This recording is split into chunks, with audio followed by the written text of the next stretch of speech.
Hey, welcome, everybody, to the Sunday Show After Dark. I'm your host, Forrest, Valkai, and I'm joined today by the charming and handsome Godless Engineer, John.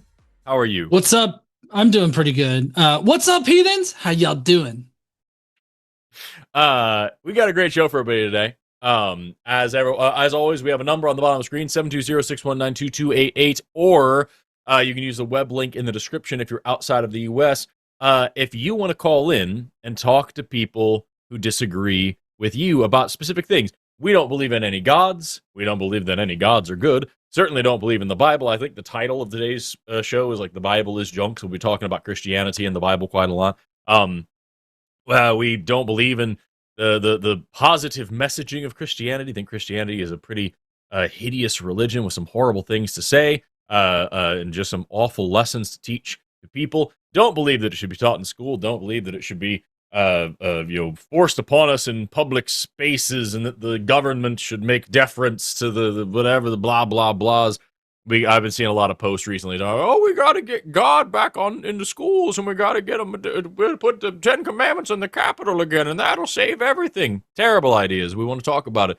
And also, we are here for the science deniers out there. If you are a creationist or a race realist or a transphobe or an anti-vaxxer or some other weird fucking thing, how to talk about that. And there is also a news story coming out that's kind of been blowing up all over social media, which is about this online academy teaching people how to rape their wives and things. So if you would like to defend the patriarchy today, we'd love to take those calls as well. We talk about rape culture in this country and why it sucks and why, yes, all men are responsible for deconstructing it. Number on the bottom of the screen there again, 720-619-2288, or use the web link in the description. John, what kind of calls are you hoping to get today? Well, the whole Bible is junk thing is a good kind of topic thing. I typically run with this whole concept that Christianity has done more harm than good. And I feel like that puts me in a pretty good position, because it's not saying that Christianity has never done good or that there aren't good things within the teachings, but just that if you look at it from a cumulative perspective across, time, you end up with Christianity doing far more harm than it's ever been used for good or done good. So, I mean, I think along those lines would be interesting to interact with people today. I also have this sneaking suspicion that unless you're a Christian who is very like liberal and pretzely with your theology, I could probably turn you into a rape apologist like in 2.5 minutes, easy. It is hard because like it's we've been doing the show for a long time, and I have said many a times when we talk about these things, the people we talk to are generally speaking decent people, common, everyday, normal, kind, generous, thoughtful, good-hearted people who go about their day-to-day lives living in the world along with us, doing good things, thinking good things, whatever. But because they have this religion, because they have this framework, this belief system, it causes them to make special exceptions for some of the most heinous shit imaginable. It's that old, I believe it was Weinberg quote that, in a normal universe, good people do the best they can, bad people do the worst they can. If you want good people to do bad things, all you need is religion. If you want to hear a good, honest, hardworking, sober, kind, generous, whatever, all those good things I mentioned before, defend slavery, defend rape, defend genocide, defend anything. Tell them God said it. Talk about it in the Bible. Bring up in the Bible where it has these things. Talk about it in the context of the Christian world that they live in. And they will find a way to twist themselves, as you said, into a pretzel to defend the most hideous shit you can possibly imagine. Child marriage is wrong all the time, unless Muhammad does it. Unless you have, keep the virgin girls for yourself and you wipe out the, I believe it was the Amalekites or the Canaanites in that one. It's hideous. Slavery is wrong all the time. Unless it's, in Exodus, you see, it wasn't this kind of slavery, it's that kind of slavery. It's not really, human sacrifice is wrong all the time, unless it's the one time that it worked and it washed us free of all of our sins. It's just insane how you can get somebody to believe such horrible things. And even the benign parts, because we hit these parts pretty hard as we talk about these things, but even the parts that people call in to say that they're the good parts of the religion, the benign things, even the beneficial things. Don't you want to be free of your sins? Don't you want to be forgiven of all these things? Not in the way you're offering it, no. It's such a hideous joke of a gift and this twisted mockery of love to say that you're going to take away my responsibility, take away the weight of my actions just because I bend the knee to your war god. Meanwhile, I'm over here saying that you're going to fuck up and you need to do better. You need to try better. You need to try harder. It's that, if anything, that offer of salvation for nothing more than obedience. That is the apple of temptation that we should all be very afraid of. But that is another conversation for another time because we already got people calling in right now. And we're going to talk to these folks about the Bible. And if you would also like to talk about the Bible or anything else that we've discussed thus far, religion, science, why we need Jesus, why MAGA's a good thing, whatever cultural norms of today that you want to take up with some leftist atheist content creators on the internet today, that number again is 720-619-2288, or use the web link in the description. And with that, I'm down to jump right in. Are you? Yeah, I'm good. Let's do it. Sweet chicken. Let's talk to Maxine, pronoun she and her, who would like to say that the Bible is not junk. Maxine, you are on the line with Forrest and John. Hello. How are you doing today? Hello.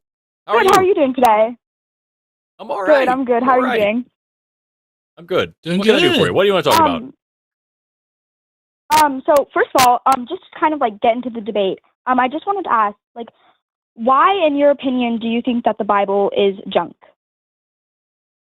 John, do you want to start or do you want me to? Yeah, I can start. So I consider it to be junk because all of the good portions that you can find, like in the New Testament or even in the Old Testament, you can definitely find those outside of the religion. Like if you just take the Sermon on the Mount, which is something that a lot of people like to point to, every single good part of that is actually found in other cultures, and even cultures prior to Christianity that Christianity pulls from. So it seems like we don't need the Bible for the good parts, and then that just leaves the bad parts, which I could very much just sort of light on fire and put in a trash can. So I think it's junk, and I just don't think that we need it at all. Yeah, that's kind of the big thing for me as well. I see where you're coming from. At the end of the day, I can find something good in just about any book and or any dogma, any philosophy you pick it, and that doesn't outweigh the weight of it. You can get every good thing out of Christianity without the baggage and without the evil parts, and without the way that it twists up your mind, like we talked about earlier on. I would love to give you specific examples, Maxine, but I would love to hear what you think about all this before we do. So the reason that I don't think that the Bible is junk is mainly because, well, in the Bible it talks about certain things, right? And the man in the Bible, Jesus Christ, fulfills certain prophecies in the Bible. And for me, the Bible is basically like a giant history book, right? So for me, I don't really have a reason not to believe in a history book. So you do, absolutely. If I were to give you, for example, a copy of Abraham Lincoln Vampire Hunter, it's got a lot of true history in there. Abraham Lincoln was a real dude, and all the characters in the book are real people, or most of them anyway. And then there are also vampires in it. So you shouldn't trust this as a history book just because it has some historical figures in it. The Bible has probably some historical figures in it. it also has a lot of things that are definitely very not history, and things that are scientific impossibilities, things that are logical inconsistencies, and even what you mentioned here, saying that, there are some prophecies that came true. Those are prophecies within the same book. There are prophecies that come true from the start to the finish of Lord of the Rings and Harry Potter. Those aren't true either. That's just how stories are told. So you have with the Bible something that you have no really good evidence for any of the meaningful parts of it, and strong evidence against a lot of the meaningful parts of it. And even if you had some decent evidence for these things happening, that doesn't mean that it's telling a good story or that it's worth your time to worship the God that it contains. Mm-hmm. So the reason that I ultimately believe in Jesus is because I particularly have a lot of faith in him, and like he has had an impact on my life, helping me through hard times. And I feel like he does that for a lot of people too. But like I just feel like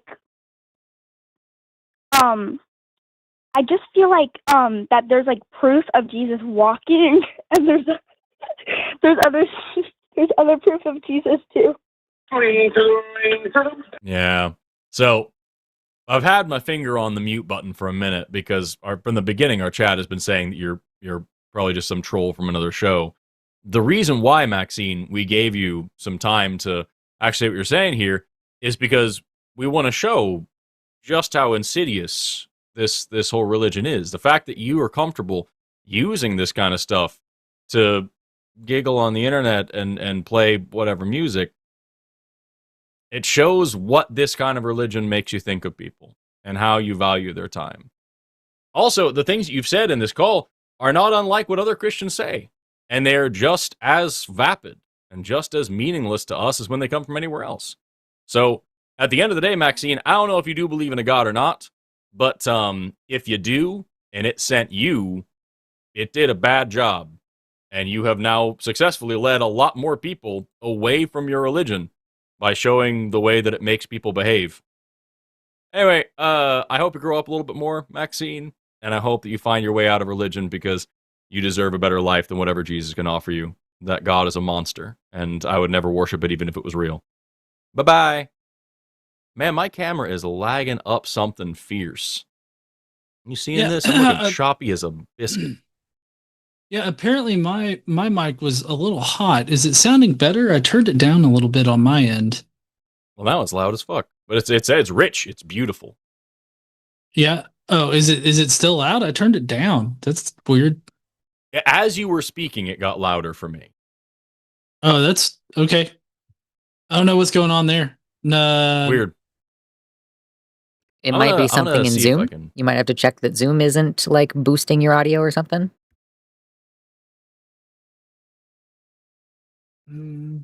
So I got noise removal on. Audio settings.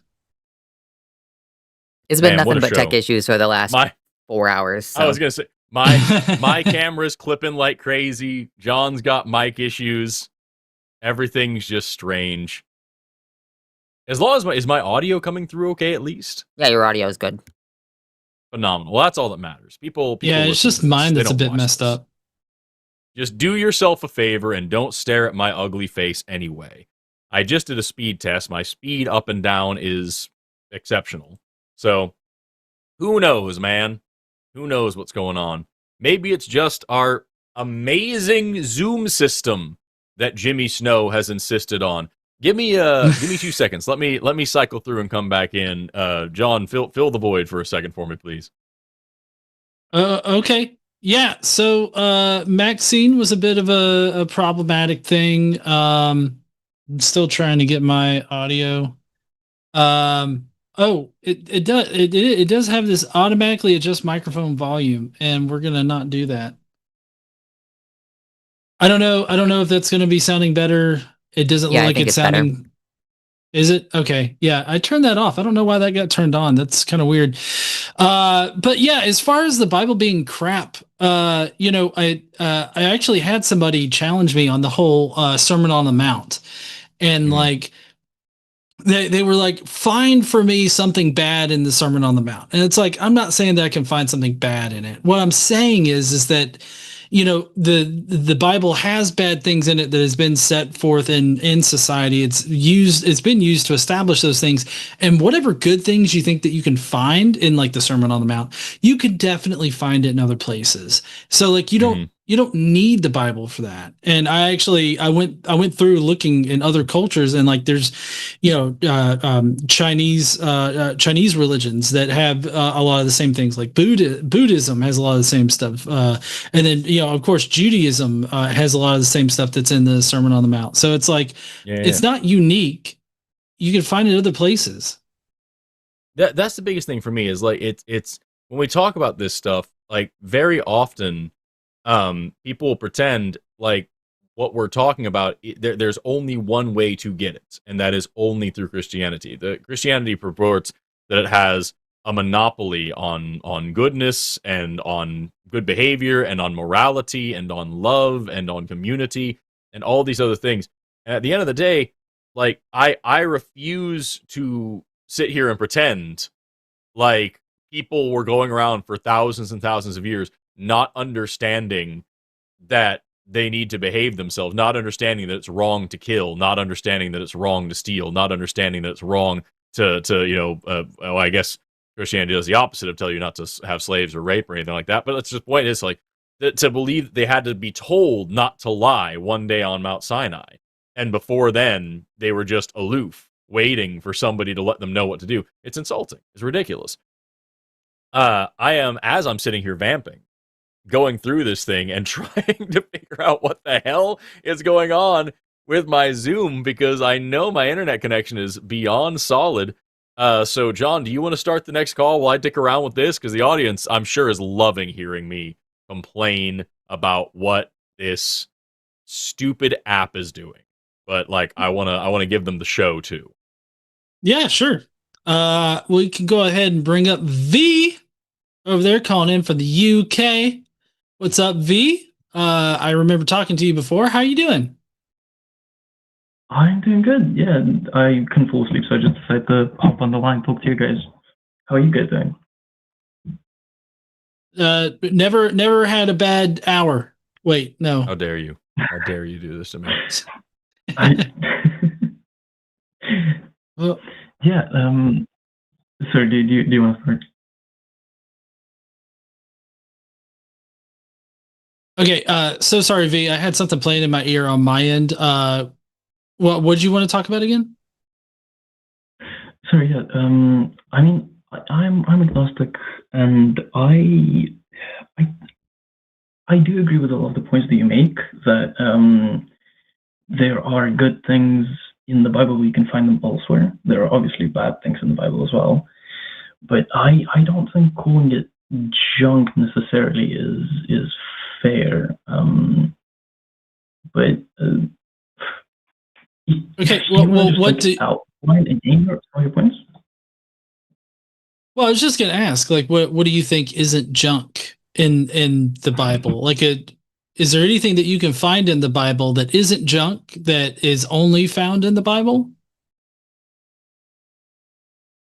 So, I feel like we've had this, like a similar conversation before. I don't think there's anything exactly specific to the Bible, but I think there's some parts of the morality that are outlined there that can serve as a nice start to someone to kind of get them on the right path. Because with our moral compasses, right, it's not a thing that you just suddenly develop, right? It takes a very long time, and having that sort of starting point can help.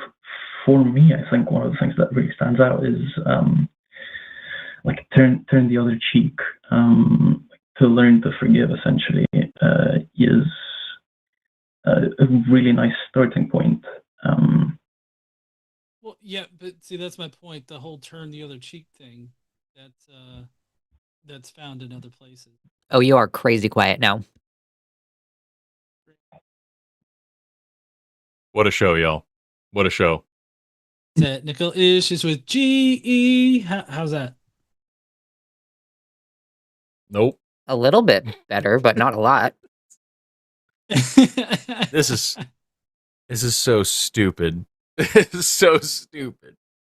Okay, let's see. I reset the thing that I did. Am I too loud perfect. now?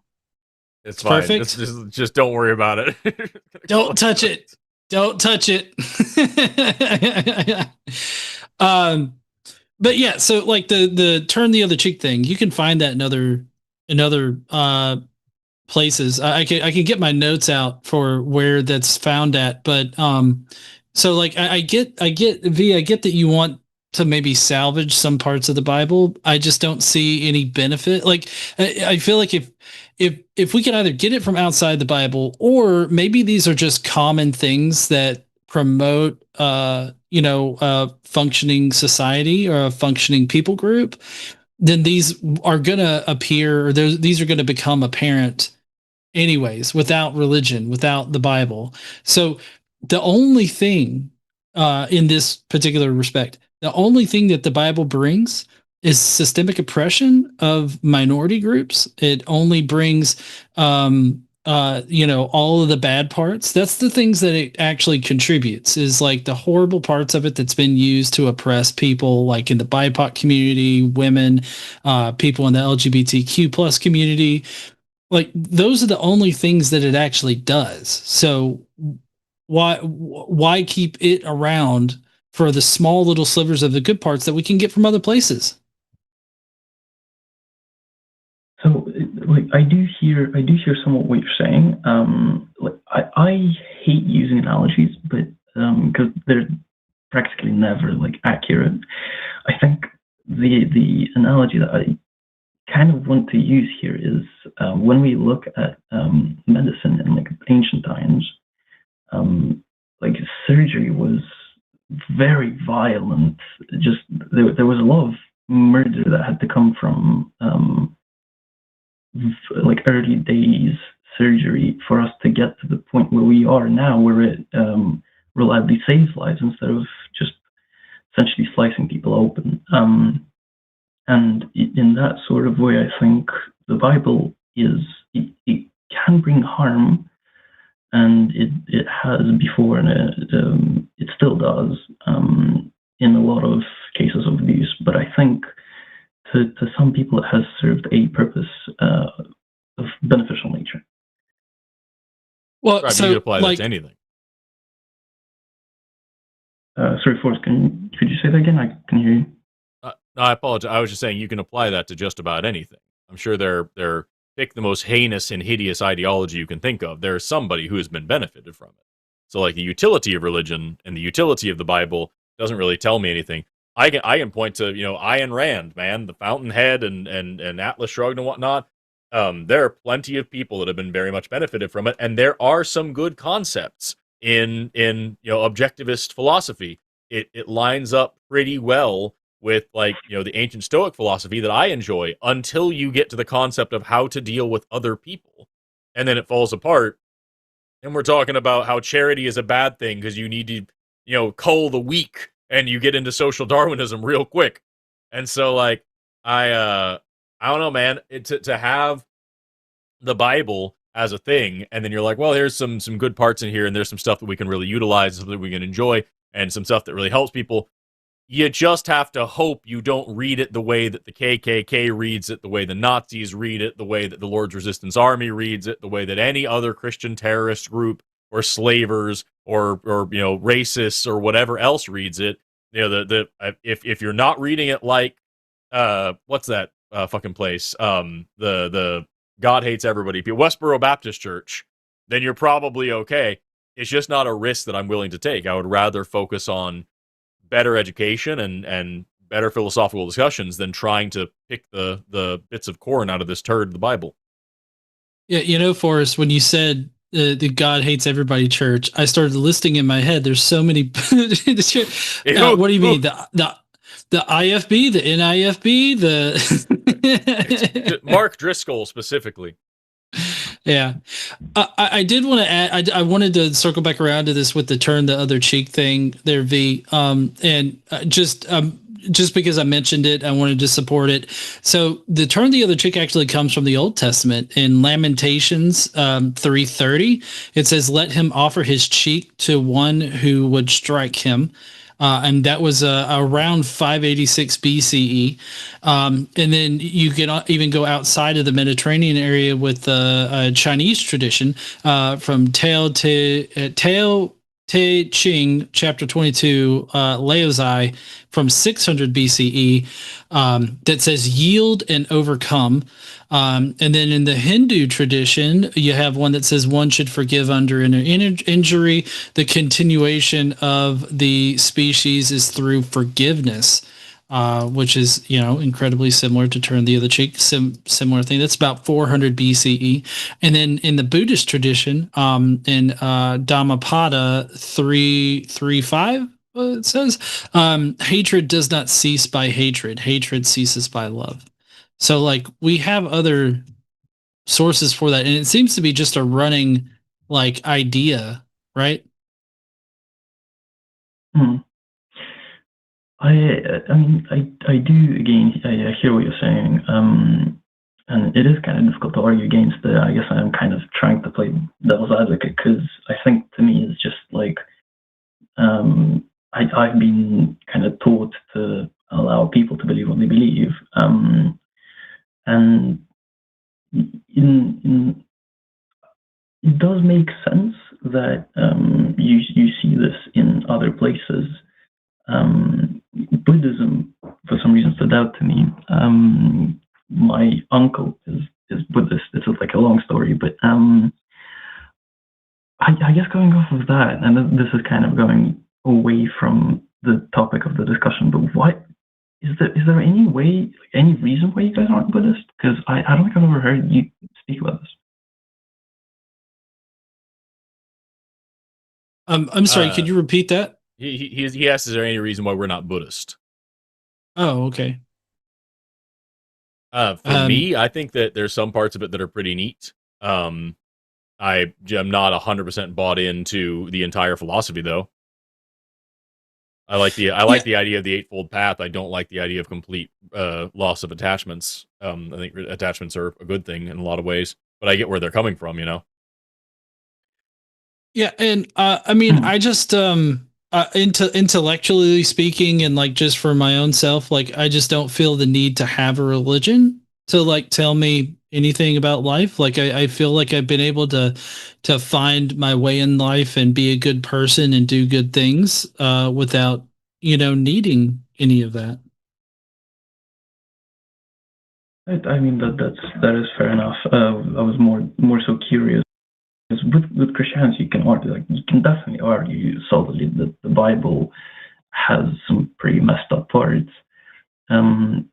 But like, to the best of my knowledge, I can't think of like a clear way that Buddhism does a similar thing. So I guess, like, using that logic, why wouldn't everybody be Buddhist if it's so positive and beneficial? Well, I don't understand why it's got to be. Sorry, I don't understand why it has to be either Christianity or Buddhism. Like, why? Like, I feel like we're leaving out a whole bunch of other possibilities outside of Buddhism. There's like the Taoism, there's Jainism, but I think ultimately with religion, if you have a religion that doesn't do or say anything that comports with reality, or if it has elements of it that don't comport with reality, then you're just leaving yourself open to being exploited in some kind of way. So I don't know. I feel like having a very secular humanist outlook, which is, not a religion, but it still informs you on how to be a good person, positively affect your society, and, do all that. Like, I think that that's more than enough to, like, live your life by. I don't think you necessarily need a rigid dogma or anything like that in order to inform yourself. But I also don't fault people for, employing religion in order to do that. I don't see a need for me, and I don't think that for me to be a part of any religion. But I also don't think that we should just expect people like, oh, well, if we can find good things outside of Christianity, why don't they become Buddhists? And it's like, well, I mean, because everybody's different. Everybody's convinced by different things. Everybody does things differently, right? And so just because I don't need religion and I don't find value in any kind of religion, I don't necessarily shit on people for, choosing to be a part of a religion. I more or less shit on people for their actions and their beliefs, like the harmful beliefs that they have, not just any beliefs. Yeah. Does that make sense? Yeah, no, exactly. But that's kind of why I'm getting a little bit confused with the. I don't use the word aggressive wording, but like specifically saying that the Bible is junk and it's entirely unnecessary. It's like the actions of the people, like the actions of the worst, make the entire thing look worse. It's kind of like when. It's still obviously happens today, but if we just say that every Muslim is a terrorist because of some things that happened, that would be obviously false. But like saying that the Bible or the Quran in itself is useless or junk is, in my opinion, a little bit like going over the edge. Okay. I mean, I would think that the Quran is useless junk too. But that doesn't mean that that I paint all Muslims as,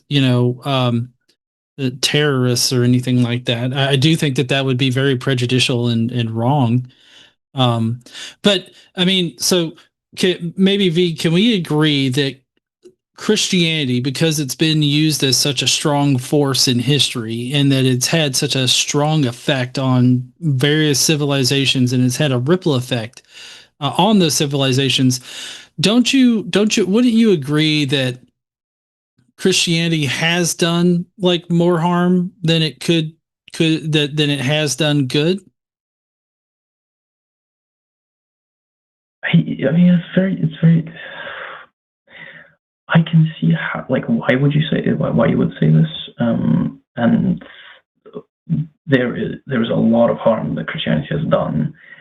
But I don't entirely agree that it's in like just the Bible that like the way it's written has done this, because a lot of it is like how you interpret it. Like myself, like me being bi, I am partly impacted by this with the whole Christian approach to homosexuality. But yeah, I know people who are Christian and openly gay. I feel like it is to do with how you interpret it and how you actually, like, the actions that you take out from it. Right. I get that you want to play the interpretation game. I'm trying to find my little control here. I have no idea where it's at. I get that you want to play that particular game with it, but I just I guess I'm having a little trouble with that because of verses like Leviticus 25, 44 through 46. I bring this up, right, primarily because I think that we can agree that chattel slavery, like the transatlantic slave trade, as well as any slavery that has happened before that, I think that we can agree that that's a pretty horrible practice, right? Like that's a beyond the pale thing. We can come to an agreement between us that is like there's no good reason for that, right? Mm-hmm. Yeah. Okay. So Leviticus. Yeah, sorry. Yeah. Leviticus 25, 44 through 46. I'm reading the NRSV edition. It says, as for the male and female slaves who you may have, it is from the nations around you that you may acquire male and female slaves. You may also acquire them from among the aliens residing with you and from their families who are with you, who have been born in your land. They may be your property. You may keep them as a possession for your children after you, for them to inherit as property. These you may treat as slaves, but as for your fellow Israelites, no one shall rule over the other with harshness. Now, how can we interpret this so that it's not God specifically condoning and commanding institutionalized slavery that was used by Christopher Columbus in the Caribbean to enslave the people there, the Taino people, as well as other people groups in the region, and then that effectively created the transatlantic slave trade, right? And then later on, white people would use this verse in order to make it palpable for, or palatable, sorry, make it palatable for people to justify taking slaves from Africa, right, and further creating that triangular slave trade, transatlantic slave trade. And so this one single passage right here, and all of the passages reaffirming like the slave trade, I feel like that's done a massive amount of harm. Is there any amount of good verses in the New Testament that can overcome this harm?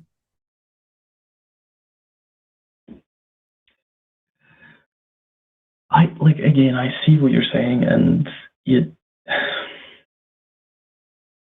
is very difficult to argue for the good that the Bible has done.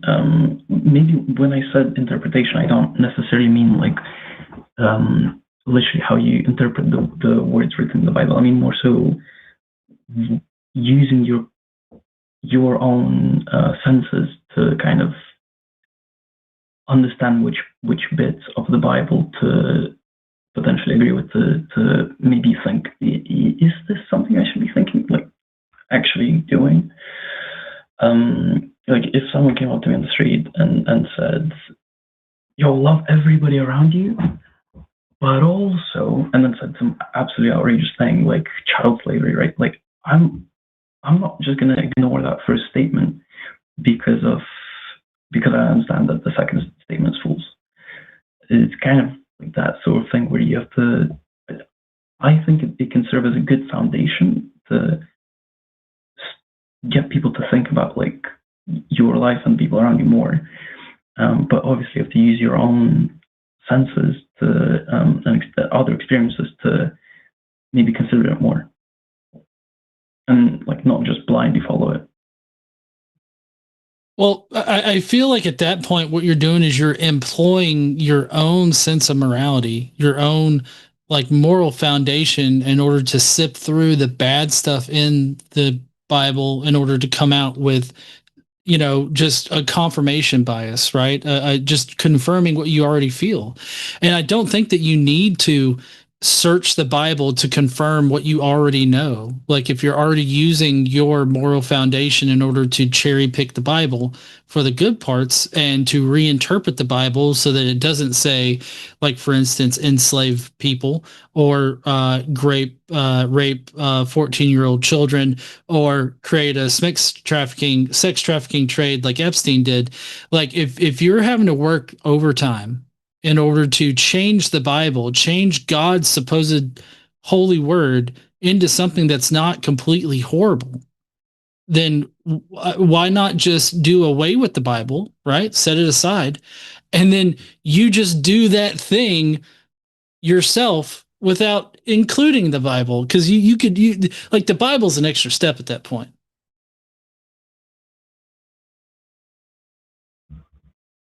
I mean, in an ideal world, yeah, we would kind of just like skip that middle step. But is that like really achievable with where we are right now in the world? Like ideally, yeah, you kind of skip that middleman and you just go straight to using your own moral compass. But if it helps someone get that foundation, then throughout life they use their own experiences to develop it more. I feel like it's a positive. I mean, that help right. them actually be on the right track. So I mean, I guess there are thousands of people every year, you know, that, well, okay, I don't want to put a specific number on it. There's a lot of people every year that go through the deconstruction process. They put away the Bible and they're able to still find a moral foundation. Like they're still able to make come to moral conclusions without the need for the Bible, and they do it by finding, they find other guidance. Like for me, secular humanism is one of those things that I use. But I mean, I feel like everybody just using their own moral foundation and then shaping future generations to have better moral foundations without using the Bible. I think that, that I don't think that that's like some kind of hard thing to do, because people are already doing that. And I feel like it's actually much harder to pretzel yourself around the Bible and make it not be horrible than to just throw the Bible away and realize that you don't need a Bronze Age book to tell you, to turn the other cheek, because that same Bronze Age book is going to tell you, hey, you can actually sell your daughter into sexual slavery and she can't actually leave the guy, right? I want everybody to please send an extra email this week. I know everybody emails Jimmy Snow every week to tell him how big of an asshole he is. Make sure you do an extra one for me this week, because I just had to restart my whole computer, and I got Zoom open, and then it immediately crashed because Zoom sucks sweaty eggs. And I don't know what's going. But I got it. It's back. It's back, and I'm not lagging anymore. But I tinkered on every setting, and now it's finally here, and I'm just not gonna touch anything. And all of this is Jimmy's fault. We had vMix, and now we have this, and I'm gonna put my foot so far up his ass. Oh my god, dude! All right.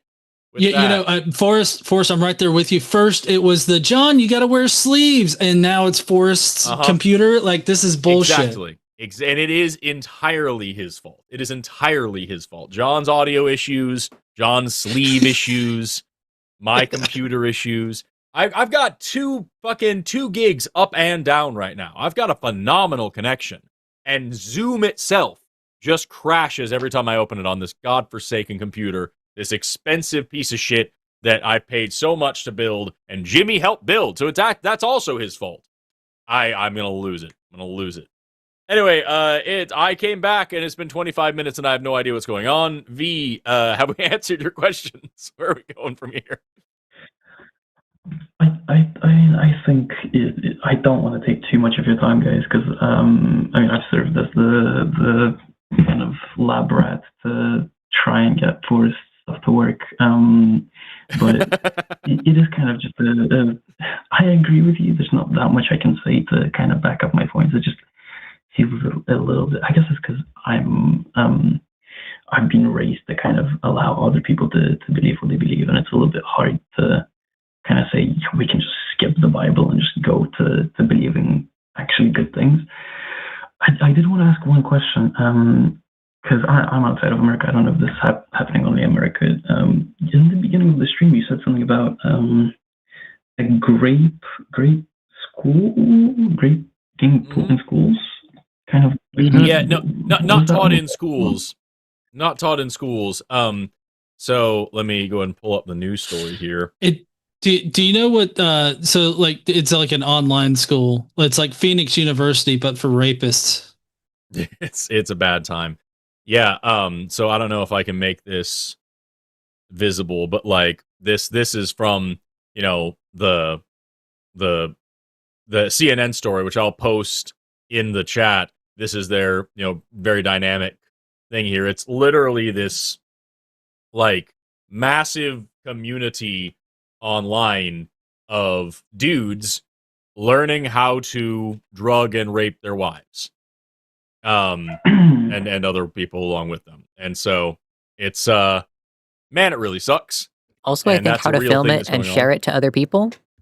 Yeah. I can't get through a lot of the article, but I've read a lot of things about it. I've read parts of it, and I'm going to continue reading on it. My main takeaway from it is that rape culture is a very serious problem, because this thing is global. Like, this isn't just here in the U.S. This is everywhere. And it's something that all men need to be talking about. All men. Because we talk about like, not all men, whatever. It's absolutely all men. Absolutely all men. It is all of our problem. I think if there's one time we need to remember the 5th of November, I think it's right now, and let's figure out who these 62 million assholes are. Mm-hmm. Yeah.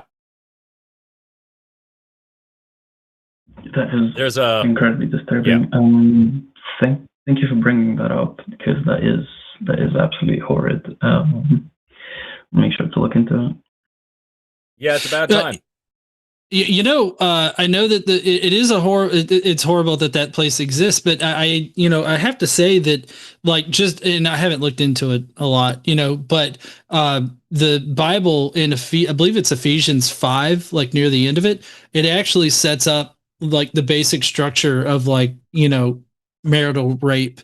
So like I would hedge my bet that probably whatever they, other than the posting of it, like the recording of it and posting of it, like the basic scaffolding, I don't see, like, I see the Bible reaffirming it. I wonder how much the Bible is mentioned in their quote unquote course material. Who knows?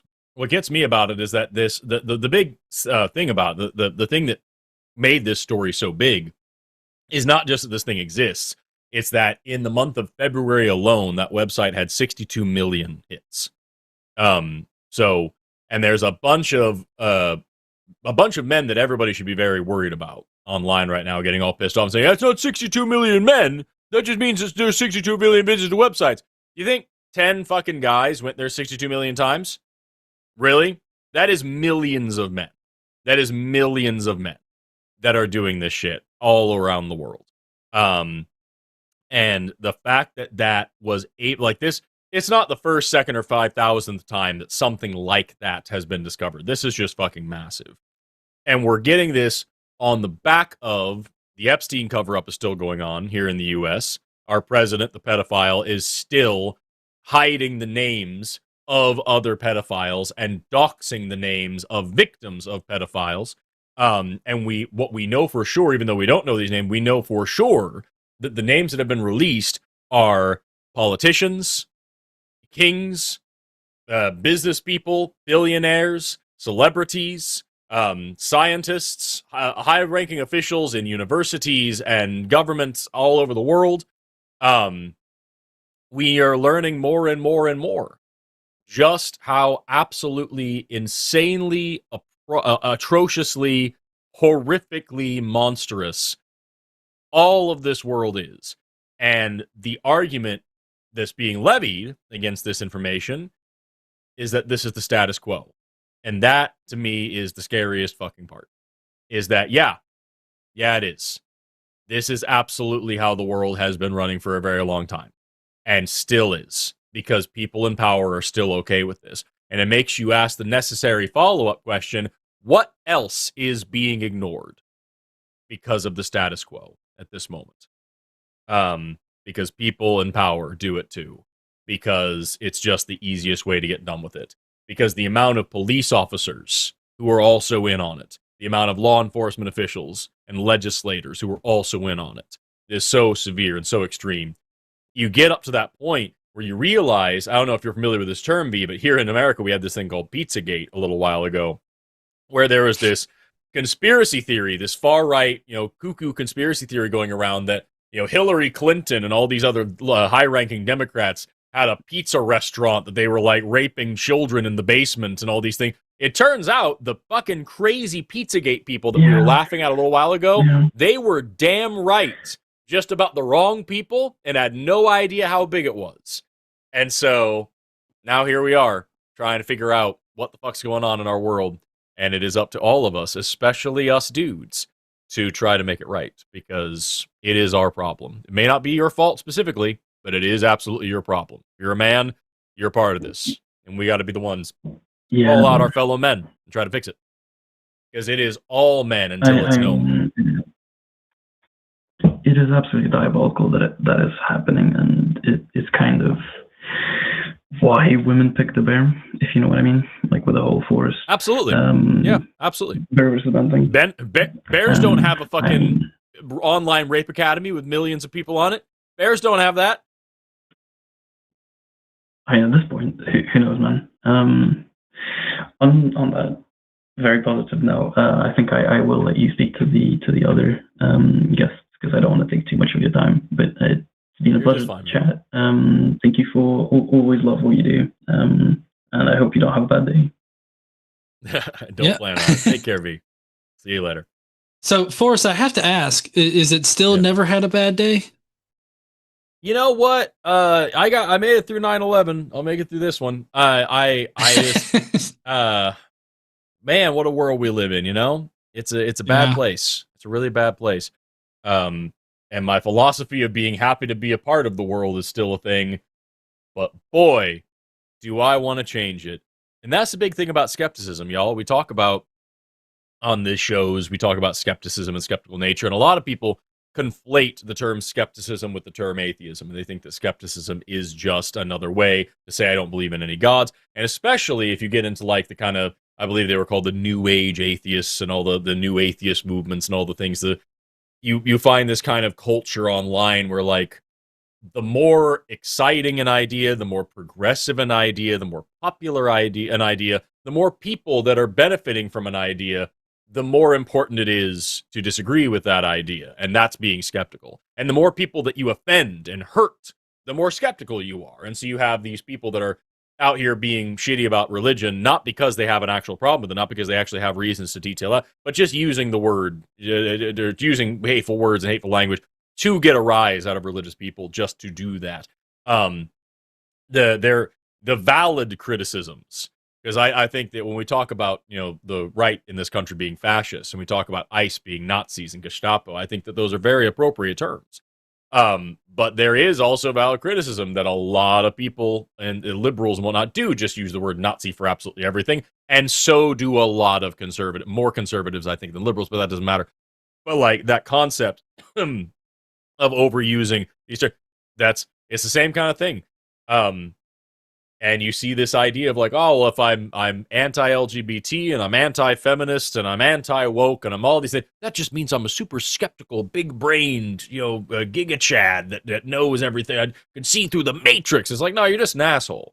You gotta actually be consistent with these thoughts. And if you are being skeptical about the world, if you are actually being skeptical about the world you live in, you will recognize how broken it is and you will want to fix it. You will not be able to tolerate the world that you live in if you were actually being appropriately skeptical about it. So that's my whole thing, man. It's just, there's a lot there. I'm grumbly today. Real sassy. I got a lot of opinions. I know it's a new thing. I do. If you're in the comments right now and you disagree with us about the Bible or anything like that, do call in. The number is 720-619-2288. We would love to talk with theists that are out there. Mm-hmm. So, you know, I picked the last one for us. Yeah. I picked the last one for us. Okay. Pick this one, yeah. Let's do Milton. Pronouns he and him, who wants to talk about value in the Bible and if it exists. Milton, you're on the line with Forrest and John. How you doing today? I'm doing pretty good. It's late for me right now. But, yeah. So I cannot hear you, Milton. Do you have us on speakerphone or something? You can't hear me at all? It was. I hear you a little bit better now. It was real tunnely and weird. It sounded like we were on speakerphone on the other side of the room. Okay, can you hear me better now? Yes, way better. Way better. Okay. I was just wondering what specific claim are you guys making the title of the live chat? Something to do with the Bible being bad or something? Yeah, so the long and short of it is just that there's no good moral lesson in the Bible, no value within the teachings of the Bible that you can't get without the Bible's hindrance. The Bible contains far more negative concepts, or I should say, negative concepts that far outweigh any positive concepts in it. Same thing with negative versus positive teachings. The God of the Bible is a fucking monster that isn't worth worshiping, even if he's real, and it just adds layers and layers and layers of problems to people's philosophy if they try to adopt any kind of reverence or you know, for lack of a better word, deification of the character. It's pseudoscientific, it's anti-historical, it promotes the worst parts of humanity and the worst parts of our deepest, most animalistic nature. It should be ignored as yet another outdated history book that has a lot of historical fiction and a lot of bullshit in it, and we can do better. Every good thing that anybody can point to in the Bible, we have better ways of teaching those lessons, better ways of maintaining those lessons, and we can live without it. That's the long and short of it. Okay, I guess I'll let you go, Milton. Say, I don't necessarily disagree with everything that's said about the Bible, at least being scientifically inaccurate, historically inaccurate, and that it does contain a lot of very immoral claims. Perhaps I'll preface this by saying that I probably do hold much more progressive views than most other BS that you guys probably talk to.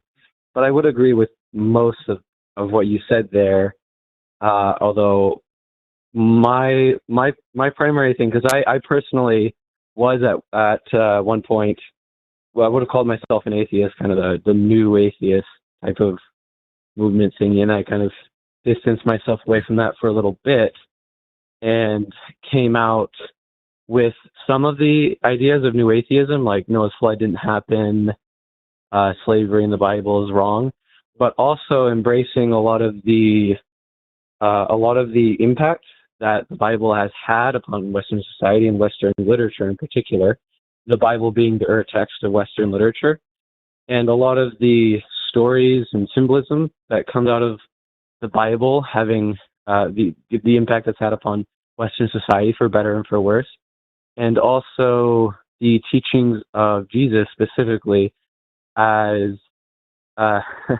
what unfortunately a lot of Christians don't like to hear, which is, I don't believe Jesus is the Son of God, but I believe he's a very good moral teacher. And I was wondering, now maybe not the entire Bible, but specifically about Jesus' Sermon on the Mount, the parables he gives, and the way he treats people.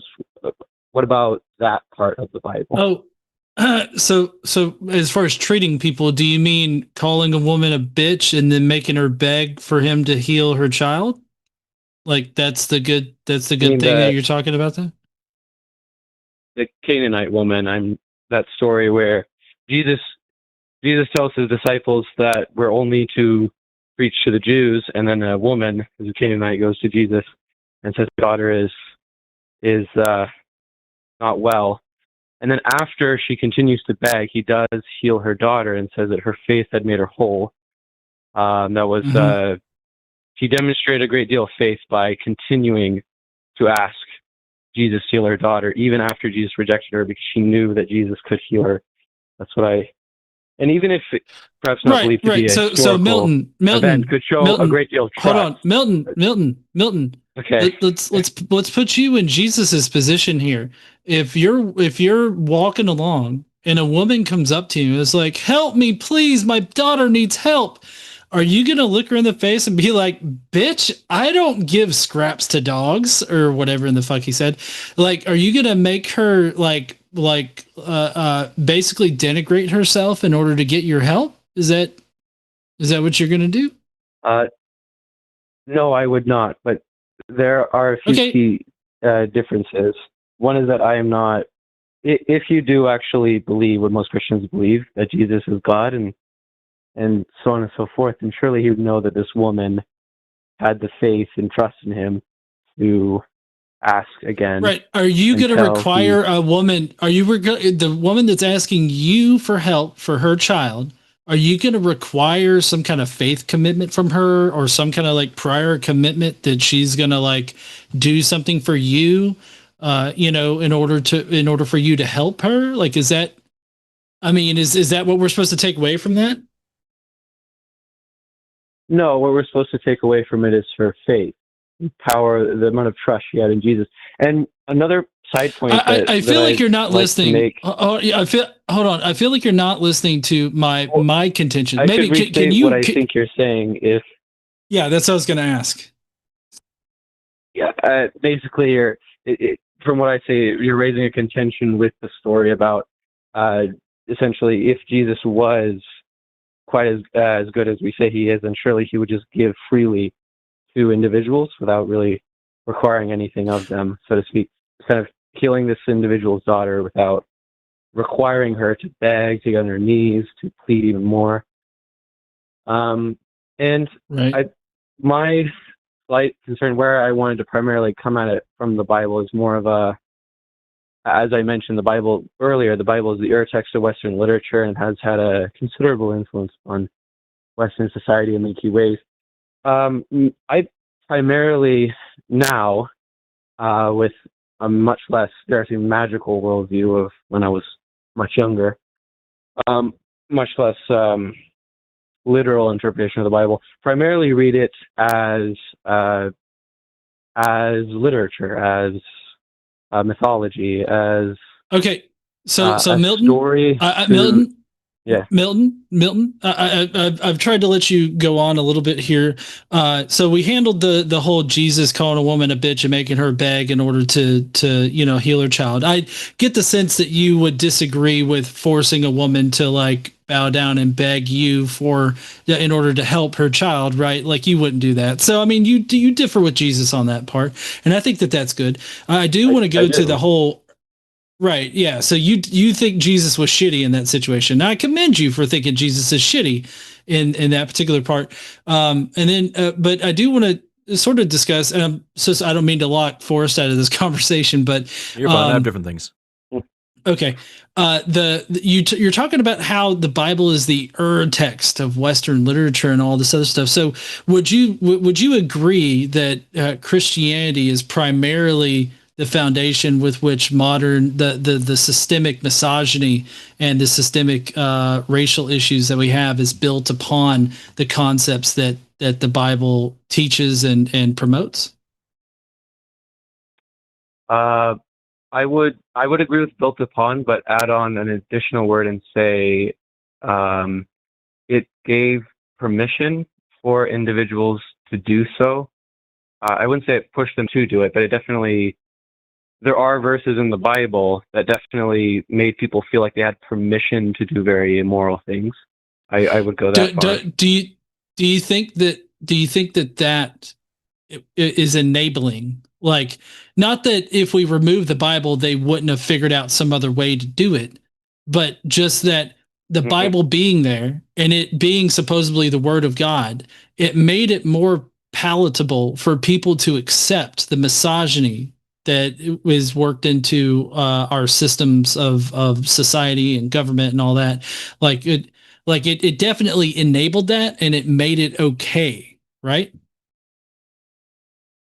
Yeah, I agree. And this is also there are verses in the Bible. I'm sure you're all both aware that Paul says he does not permit a woman to speak in church.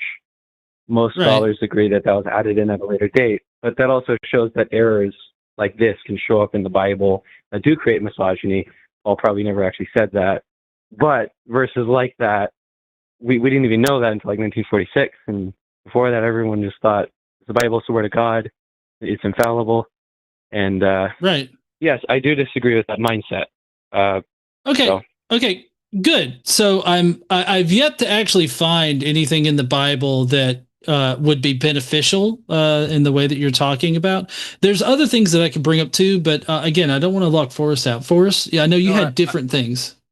No, I feel like even where we're at right now is kind of like a good place to be, because like what we're coming at here over and over here, Milton, is that like what John just brought up to you, this gambit of like, hey, the Bible is a pro-slavery book front to back. The Bible is pro-misogyny front to back. The Bible is anti-woman. It's very clearly this idea that women are like property to be owned and controlled, and they're worth money, and like the way the Bible talks about genocide, the way the Bible talks about doing away with your enemies. The character of Jesus differs from gospel to gospel on whether he's a completely irascible dickhead or if he's just a complete lamb that loves everybody. And even in the lamb one, it's not phenomenal all the time. He sounds like a dude. He sounds like a dude. He doesn't sound like a god. He sounds like a dude. And you can chalk up all these individual things here and say, well, this is mistranslation. This was added in later. This is a misunderstanding. This is whatever. What you end up with is the same thing that we talked about at the very beginning. You have an Iron Age sex and slavery manual that is maybe having a few good lessons in there, but nothing that you can't get out of just basic reason, nothing that you can't design yourself, nothing that other societies around the world haven't also been able to figure out without all this baggage. And while, yes, the Bible is largely the foundation of Western literature and a lot of like Western culture and things like that. You can point to the Bible and a lot of these things. That's great. It may be the beginning of those things, but it certainly isn't where we are now. Because if we were still looking at the Bible, we would still have slavery, as we see with the Confederacy, who was very clear that they are a Christian nation, and their beliefs in the inferiority of black people and the enslavement of them and the superiority of whites is a Christian concept following the laws of Christianity that every other Christian nation would believe in. The fucking, if we were still following the laws of the Bible, we'd be fucking stoning people to death. If we were following the laws of the Bible, divorce would still be illegal. If we were following the laws of the Bible, women wouldn't be able to have their own bank accounts and credit cards and do all the other things. All this progress that we've made that religious people have fought against this entire time is in spite of the Bible, not because of it. And the best argument that you or any other Bible-believing person can make is that those parts of the Bible that led those people to do those things were misunderstood, mistranslated, additions later on, taken out of context, whatever. It's the same damn book, man. You, the most progressive, enlightened Christian you can imagine, and the KKK are all reading the same Bible and getting very different messages out of it. Meanwhile, if we actually focus on like real progressive secular humanist values that are adapting and changing and don't have a dogmatic framework, we can make great strides and great progress without having all that baggage and all that shit that we have to sift through to get to something worth salvaging. That's why the Bible is junk. Does that make sense? Okay, yeah, I have a question. Although I would like to say again, most of what you've been saying, I probably do agree with if we went into more detail on it. I don't personally think Jesus is God. To give the ball away, I guess. Although I believe he's a historical person, obviously. Although most of what's in the Gospels is probably not historical. But just a question, very briefly about it. Like, what is your thoughts on like spiritual but not religious? And do you think that there is any insight to be gained from reading the Bible in a less literal way, in a more literary way, symbolic way? That reading the Sermon on the Mount, or like obviously Adam and Eve were not real people, but we could read that story, say, okay, what does this mean symbolically? What is this? It kind of like a classic novel or a really good movie like Citizen Kane, or in that kind of way where you kind of recognize what these individual characters represent and what they kind of tell us about human nature or the human condition, and so on and so forth. And right. So yeah. Right. I mean, so for the Adam and Eve story, here's how I read it. It's a story about how it's bad to be knowledgeable, right? It's an anti-intellectual story. It's a story that blames women for all the ills of the world. It says that women are to blame for cancer, for any of the sickness that happens. And then how bullshit is it that the punishments that's laid upon them? For one thing, just stepping through the story here, for one thing, they had no knowledge, right, of good and evil prior to eating from the tree, right? But God expected them to have knowledge that it was bad to disobey him, right? God set them up to fail in this situation, and then he punishes them. You know what the punishment is? The punishment is that God had women give painful birth, like to go through painful birth. That was theirs. You know what the man's punishment? Yes, and to be subservient to men. And then you know what Adam got? You know what Adam's punishment was? He has to get a job. Go back and become dust. He has to get a job. Oh, yeah. He has to get a fucking job. A job. Like, that's it. Like, that's his punishment. I mean, God is sitting there doling it out. It's like, Eve, yeah, I'm gonna put you through like painful childbirth. You could be killed during it.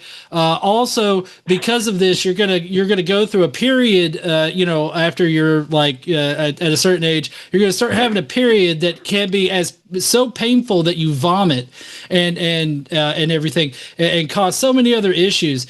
Right, as you get older and everything like that, you're gonna go through that. Once a month. every month of your life after that point is going to cause you pain, and then if you get pregnant, that pregnancy could kill you up until a certain point in time. It could kill you, and also it's the most painful thing that you'll ever experience, right? So like, that's your punishment, Eve, but Adam has to get a fucking job, and then the snake lost its legs and has to eat dirt, right? Or dust or whatever in the fuck, right? So like, the woman gets the biggest shaft on this one, right? So like, as far as like reading it metaphorically or anything like that, here's what I get metaphorically. It's bad for you to be an intellectual. It's bad for you to know anything.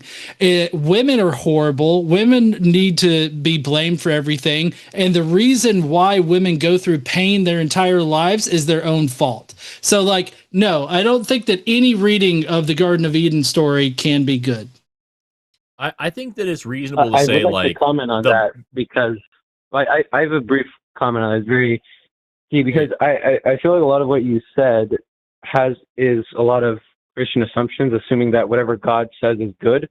But actually, the gospel of truth assigns the serpent as Jesus and says that God was wicked that God's dick, and the serpent was trying to help humanity attain godhood, and God was trying to thwart it, basically presenting God as the villain of the story and the serpent as the hero. But unfortunately, the bad guy won, I guess. That's one interpretation of the story that I've heard fairly recently that was very interesting, and it kind of presents this as the struggle of humanity is to try and attain godhood, but the gods come in and they kind of bar that off from us, like assholes. But that's one other. I don't know if you've heard that interpretation before, but anyway, that's my comment. I think it's reasonable. You mentioned, is there any value at all in reading the Bible? Like, the Bible as literature, reading it so you understand the stories and understand the general ideas behind the story. And you mentioned like symbology and things like that. I do think there's value in it, because you're right into saying that a huge amount of Western culture and literature and everything are either based in the Bible or reflect the Bible, or have to. You can see this all the time. If you ever see a movie or a video game or something, if you find a character with the initials JC or with the last name Shepherd, you can be pretty fucking sure that in Act 3, that character is going to sacrifice himself for the good of everybody else. It's just it's a motif that kind of comes along, you know what I mean? And so like, you can see these kinds of these analogs of and I remember there was that time, it was a Batman game where they reference Cain and Abel with Batman and the Joker and shit like that. Like, there's things like that come up a lot, and understanding the historical symbolism of that, literary symbolism of that, the kind of poetry behind that, just as important as, if we lived in a society that was really, really based around Greek concepts, like early America, or early on in the US, our founding fathers really wanted some sort of they really looked up to like the Greek pantheon and the way of life. That's why we made a new goddess for America, Columbia. The reason why we have the District of Columbia, we made a goddess named Columbia to be like this kind of Greek pantheon-esque creature that was symbolic of the ambition of the American project of freedom and liberty and all the things that they stood for. And so like, if you really want to understand, when you walk around a lot of Europe, when you walk around a lot of early America and things like that, if you understand some stuff about Greek mythology, you see a lot of symbolism. Look, that's okay. So this is all about Hercules here. You know what I mean? When you go to like palaces all around Germany and everything, you look up like, okay, so this is Aphrodite here and this is Ares here, and that's what this is symbolizing. So having that background and that concept and that understanding and that as a literary analysis type tool, sure, I think there's definitely value in that. Helps you understand people better. The issue that I have is whenever anybody takes that one step further to say now there is philosophical value here. And that's where we get into what John was talking about. The actual, like, if you learn the story of Adam and Eve, and then you learn things like, here's, we're talking about mitochondrial Eve and Y chromosomal Adam in humans. Now we know why we call those things. We have a kind of poetic way to reference where this gene comes from, where this whatever comes. That's kind of a cool way to do that. Very poetic, very symbolic. But if you take the Adam and Eve story seriously, even if you don't take it scientifically literally, yeah, you have this framework that humans are at fault for for the problems of the world, and that women specifically are the biggest issues in the world, and that the world was made in such a way that is locking us out of something, and that we have something to atone for just for being here. Very different than a lot of other creation stories that see us as recent additions with a lot to learn, not a lot to apologize for. And so, like, yeah, man, I see where you're coming from, and I like that. If you want to say that that's value to the Bible because you can learn a little bit about human history and culture, I could vibe with that.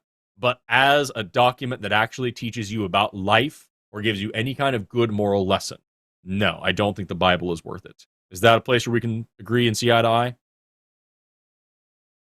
I would say most of the Bible, especially the Old Testament and even large portions of the New Testament, are not primarily there for moral guidance. I think we can agree on that. But you and I can agree on that. Most Christians cannot. Oh yeah, I this really difficult conversation to have with most Christians. But I guess one last thing I definitely like to say, to maybe give you guys a better idea of what exactly I'm trying to convince you of, or maybe I don't need to convince you of it, maybe you already believe it, is through particular experience I had when I was an atheist, when I was a new age atheist, and I was involved in that kind of stuff. And this is so long ago, but in high school, I took AP literature class, and the teacher there would always say that the Bible is the urtext of Western literature. And when he knew that I had read the Bible quite a few times over, he told me that I had so much of an advantage over all the other students because of how much of the imagery and the stories in the Bible are slipped in subversively, like every single novel out there in classic literature. And I also, what he also helped me kind of do was not view the Bible through the lens of everything God does is good, and if God does something, that necessarily means that the author is trying to tell us that it's good, because a lot of these stories come from times where they definitely were not monotheistic and they did not view God as intrinsically good, like the story of Adam and Eve, for example. And that is a story where when I read it, I don't personally think, oh, this is the all-loving God of the universe who comes down and sacrifices himself for us. That's a very Christian interpretation of it. I would say I primarily view it as God is trying to prevent humanity from being equal to him because he feels intimidated by that or whatever. But he even says so, unless you take out his hand and take from the tree of life and live forever, he'll become like us. And that's why he cast man out of the Garden of Eden. So, and I don't necessarily view that as the author saying that this is good. It's like there's a Greek myth that's very similar to this involving Prometheus, where Zeus punishes Prometheus, the Titan, for trying to make humanity more closer to God. And I don't think the Greeks would have viewed that as like, therefore humanity should not progress.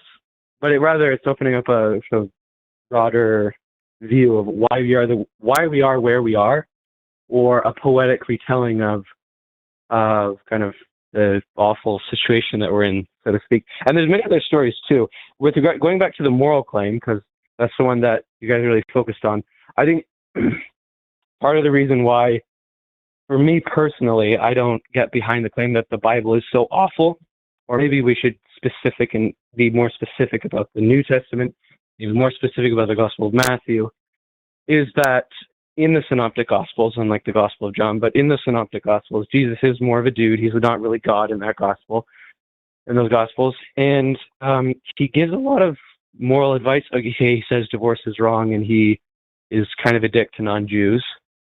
But he also gives a lot of moral claims that really do resonate with me, like Matthew chapter 25, where he says, on the day of judgment, if you did not do it to the least of these, you didn't do it to me.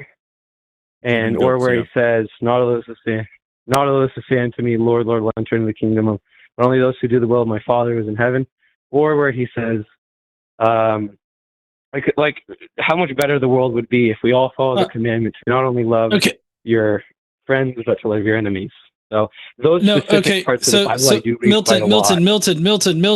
Milton. I'm sorry, we've let you talk for a long time here, okay? And I feel like it's just rambling at this point. I do appreciate you bringing up Jesus and all of those things in the New Testament. You started to get into something there with the commandments. Would you agree that Jesus thinks that you should uphold all 613 commandments from the Old Testament?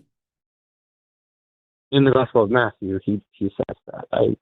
I don't know if the historical Jesus would believe that, but in Matthew's Gospel, he's depicted that way. I mean, yeah, this is where Forrest and I differ. I don't believe in a historical Jesus, but the character Jesus in the Gospel is definitely. I don't know if I do or not. Yeah. Sorry, I didn't mean to put you in any kind of position there, Forrest. I usually just say I don't know for sure. There are people that I respect that think that was a guy or that wasn't a guy, but I have no reason to believe that he was a divine character. And I know for sure he has been manipulated and changed a lot over the course of the years, translations and whatnot. Right. Yeah. And so in Matthew 5:17-19, which is what I was talking about, you clocked in on there. Good on you for knowing that. It seems to me like the New Testament has Jesus reaffirming the Old Testament. And so I think that even if you want to engage your own personal moral foundation in order to cherry pick and filter out all of the bad shit that Jesus would support, I think that the Bible is still presenting horrible ideas as being good things. And this leads into like divine command theory. Have you heard of divine command theory? Yes, I have. I guess. Well, sorry. Hold on. Let me see if I can accurately predict that. I'm guessing that you disagree with divine command theory, right? Oh no, it wasn't about divine command theory. I was just going to say that I fully acknowledge that I do pick apart what I like and throw away what I don't like about the Bible, which quite a bit actually. But I'm a cafeteria. I wouldn't even call myself a Christian. I'd say I'm a cafeteria theist. I pick what I like and throw what I don't like, but everyone's kind of doing that anyway. So, well, so I mean, I don't see the need in the Bible in that view. Then, like, I don't see the benefit that the Bible, because you're already having to engage, right, your moral foundation in order to pick out the good things and the bad things from the Bible. Why not just? And I know that I said this before with another caller and everything, but why don't you just set the Bible aside? Set the religious doctrine aside, and then for those moral questions that come up, you're already directly engaging your moral foundation. Why not just do that instead of having to filter it through the Bible, which you're just going to come, all you're doing is falling prey to confirmation bias, right? Like you're going to the Bible or whatever religious text to confirm what you already know to be true. Because I feel essentially that you are a good person, and there's no reason for you to need to filter it through any religious text. Okay, I agree broadly with what you're saying, although there was one thing you said that I think is very telling. You said the text and then religious doctrine. I guess I don't view the Bible quite as an inspired, infallible text of Almighty God. It's kind of like how I can read Moby Dick. Moby Dick has a lot of ideas in it, and I can sort through what's good and what's bad. Some of it might even convince me that some things are good or bad. Like I might read, like in high school, for example, I read a book about a closeted homosexual, and that challenged a lot of my notions about gay people, and I learned quite a lot from it. So even if you don't necessarily agree with everything in a book, or the book might even contain a lot of bad ideas, we kind of do that with every bit of literature that we read. We take in what we like, we throw out what we don't like. We try to understand it as well as possible. And I understand if a lot of people don't want to do that with the Bible because it's a big book and it's kind of boring, and it does contain a lot of bad ideas. But I think personally there is value in reading the Bible like other literature and trying to take in what's good and what's bad. Right. Okay, I get that, and I want to play off something that Forrest brought up earlier, and that's a quote by Steven Weinberg. Is it Weinberg?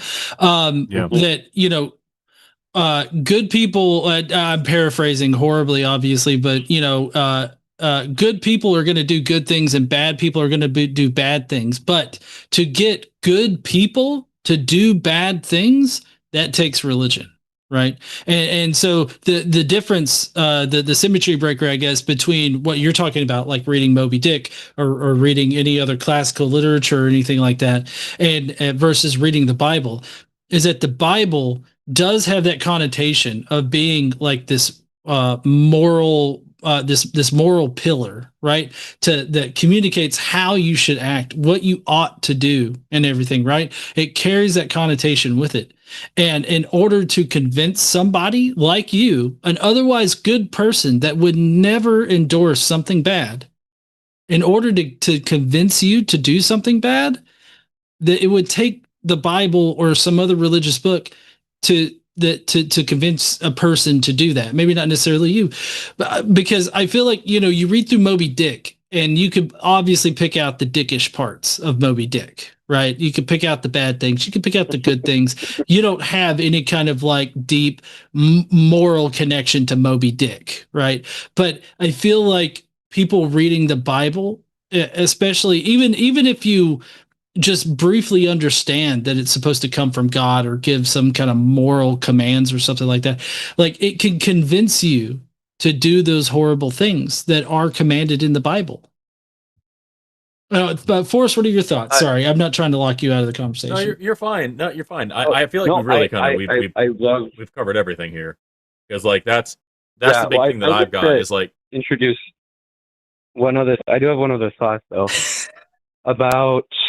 Let's see how I can pull it together, I guess. But you were talking about how in order to get good people to do bad things, you need religion.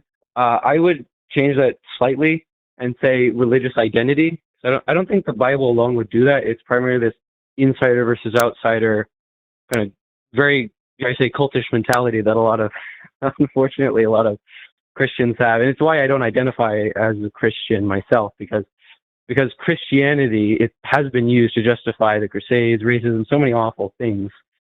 Because Christianity is a social identity. Why do you identify as a theist? I identify as a theist because I do believe in God, but I think it's a very personal matter. It's a very, for other philosophical arguments. I realize that's not the subject of what we were talking about, but I could talk about that more if you want me to. But briefly about the Bible, saying, like, I think if parts of the Bible encourage people to, or deepen their personal connection with whatever spirituality they believe in or practice, then I would say that's a good thing. And to some extent, there are parts of the Bible that have resonated with me, not just in a literary sense, but a more spiritual sense.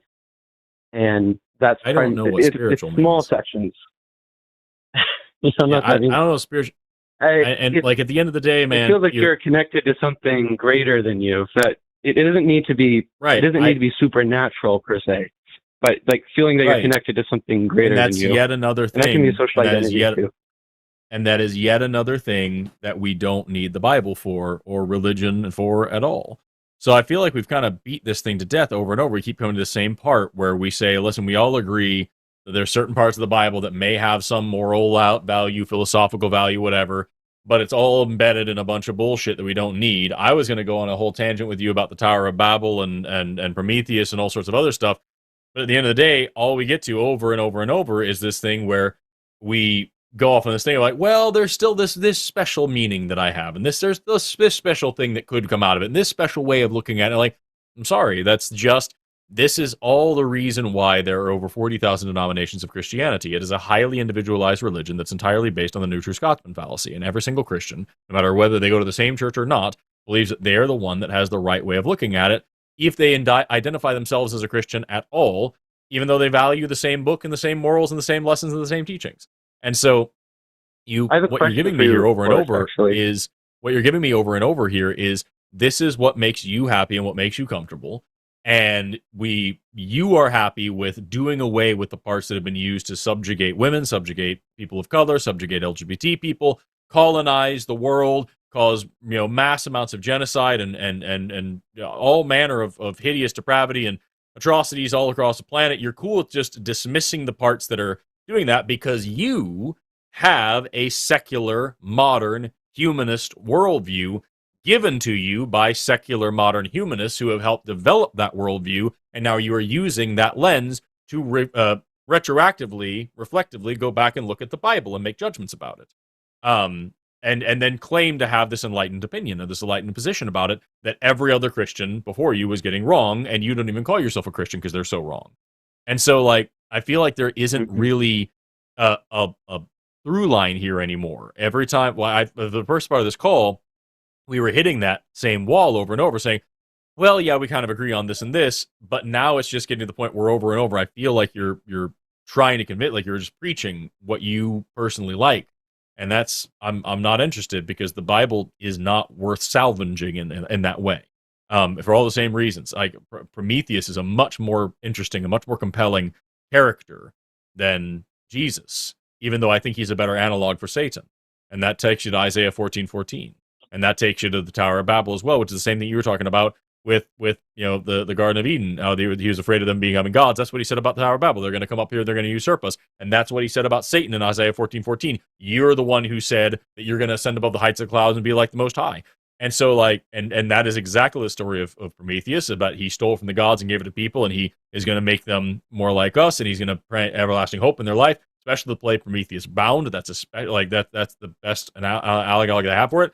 None of these people are real, and none of them are actually good moral lessons, and none of them is worth saving if it causes the kind of insanity that Christianity causes. So I'm not saying throw away the entire religion in terms of nobody ever gets to learn it again. I'm saying throw away the entire religion in that way, in the case that nobody ever needs to think it's even remotely serious to understand the literary lessons and the literary backing to engage with their culture. That's where I'm at with this. I really don't want to be preached at anymore. But, like, John, do you have anything left for Milton? Or Milton, do you have anything left for us? I said I have a question broadly. And I think if we could end on that note of saying that you agree that the Bible as a relic of our culture, as something that we all kind of had it pushed onto us. I definitely had it pushed onto me.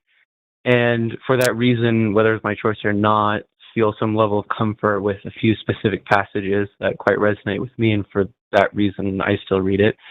Or for the fact that it helps us better understand Western literature.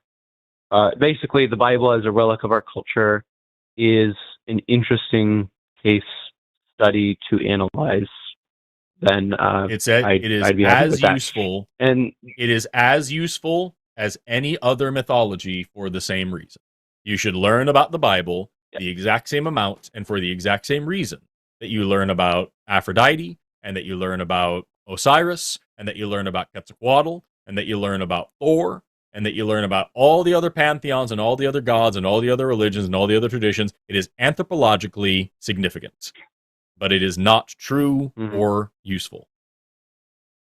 Yeah, I'd say about the vast majority of my curiosity with the Bible does lie in that category, and so we definitely agree with that. The other part, go become a cultural anthropologist. And then my question for you though, Forrest, was like, would you agree that even though you said that Christianity is a very individualized religion, would you agree though that most Christians historically, and even a lot so today, tend to have an outsider versus insider mentality of like your outsider group, we're inside the group, and can sometimes feel superior, like our religion's true and your religion's not false, even and have this.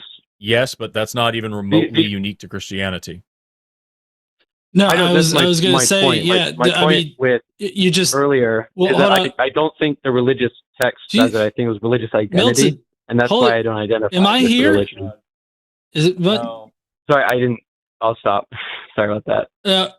No. But I feel like you just described Christianity as a cult, and I would agree that Christianity is a cult, and I don't mean that in a necessarily a pejorative way. It should be a pejorative, but Christianity started out as a mystery cult, which has a very in-group, out-group sort of mentality about it. So, yeah, I mean, if you're clocking it as being that way, that's because it started off that way, and I don't think that it deviated from that way.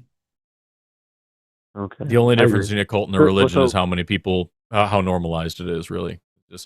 Anyway, with that, exactly. Milton, we've got 40 minutes on this call. We've got 2 other people waiting and 2 other people in the queue, so we're going to let you go, but we'll talk to you next time, all right? So, can you agree with me on those 2 points, I guess? No. The Bible is a relic of our culture. Not significantly. Is fascinating. I can't agree with you. I can't agree with you in a way, Milton. I cannot agree with you in a way that differentiates Christianity from any other religion. So it's not really worth agreeing. I'm going to let you go now. Take care. Okay. All right. We got 2 atheists on the line, and looks like we've got maybe a theist calling in, and somebody who hasn't even made it to the screening room yet, so I don't know. But was an atheist last time they called in, it looks like, depending on whether or not that phone number is accurate. Who do you want to talk to? It doesn't matter to me. I know 3 right there is primarily you. I might have something to throw in on it, so I don't know how fast you can address that. But it might give us something to talk about. Okay. Yeah, let's tackle it and let's figure out, because 7 looks pretty interesting. And I feel like 3 and 6, I feel like we can get through pretty quickly. And 3's been waiting for like an hour and a half. So let's start with Brent. Who wants to talk about gender and my take on it? Brent, you're on the line with Forrest and John. How are you doing today? Hey, I'm all right, Forrest. How are you doing? Never had a bad day? Never once. So what do you, right. It says you want to take my take on why gender is not a hierarchical construct that oppresses people. Is that accurate? Yes. What do you mean by that? Yep.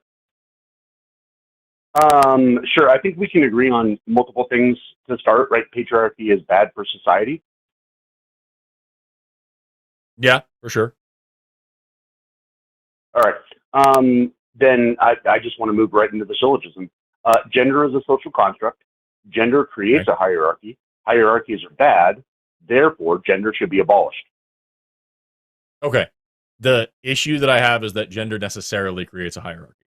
I don't think I've ever said that the structure of gender as we have it in our culture is not hierarchical or has not been used in a hierarchical way. But I would argue that it is not inherently necessarily going to be hierarchical. It doesn't have to be that.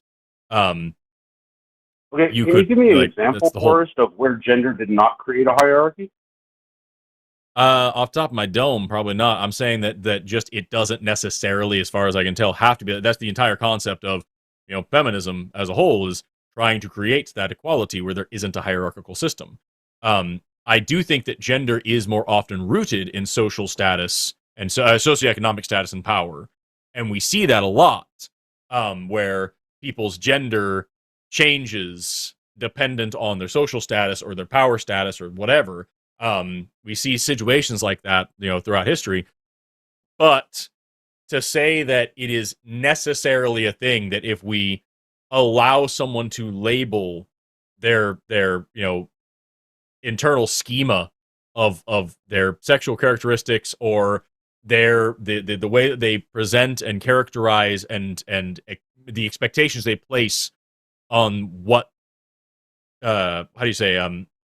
what specific characteristics they associate with masculinity, femininity, or what those words even mean to them. Any of these things that we really break gender down to, I don't see how you get a connection to say allowing people to have these concepts and these structures within themselves necessarily will lead to them being subjugated or subjugating others. I don't think that is a necessary condition. No, I'm not a cultural anthropologist in the way that I think that you're dig into all of this. No, it's okay. I think that you attacked P2, which is gender creates a hierarchy, but you couldn't give an example of where gender did not create a hierarchy, and then you reverted back to attacking P1, which is gender a social construct. Do you believe in any sort of gender essentialism? I didn't attack P1 at all. I maintained. Do you believe in any sort of gender essentialism? Brent, are you a Timu Phil bro? Are we on the same call right now? No. I did not attack P1. I did not attack P1 at all, just to be clear. I maintained through that entire thing that gender is definitely a social construct. The fact that I couldn't come up with one single culture off the top of my head that had this thing, I'm not a cultural anthropologist. That's not my, so I don't know for sure. I do know that there are plenty of cultures that had a lot better equality between genders, and that had totally different gender structures than we do. I can list a few of those if you'd like, but they may not be particularly relevant. What I'm saying is, from my understanding of what gender is and where it comes from, I don't see a through line here to say that this necessarily will result in a subjugating of one gender or another, or a hierarchical power structure. I don't think that that's a reasonable assertion. I understand. John, what were you asking? I'm sorry. Go ahead.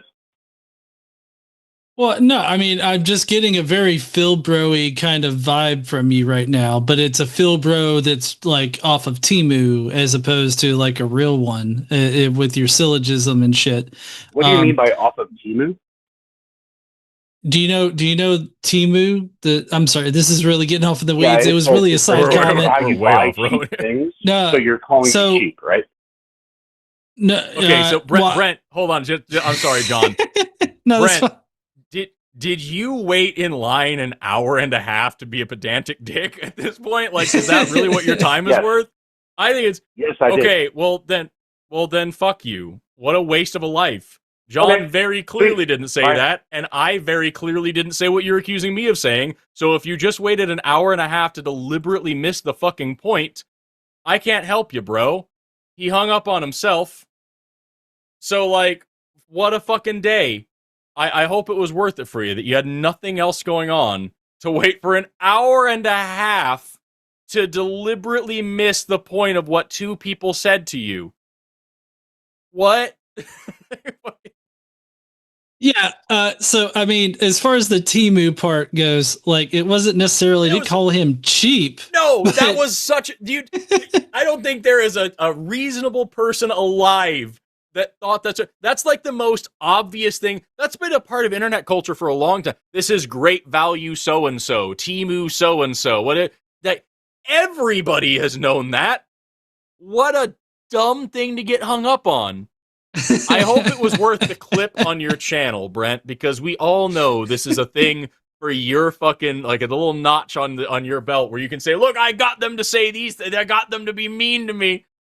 Nobody muted you, nobody hung up on you. We were very polite with your terms until you were fucking weird about them. Mm-hmm. Ugh.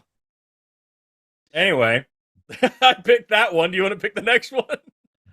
Well, yeah, I mean, we prioritize theists, so, I mean, we got to take the next theist, right? So we're going to get Chris in here from California. Hey there, Chris. Forrest? No, that was John. I'm Forrest, but we're both here. Oh, I can't tell who's talking because of the delay. Yeah, it's so weird. I'm going it's by voice. But what did you want to talk about today? I had subjects. The first one, I've been criticized because it's not theology, and I believe I'm. I don't know if it matters, but I'm bipolar and I have manic episodes, but I'm not really having one.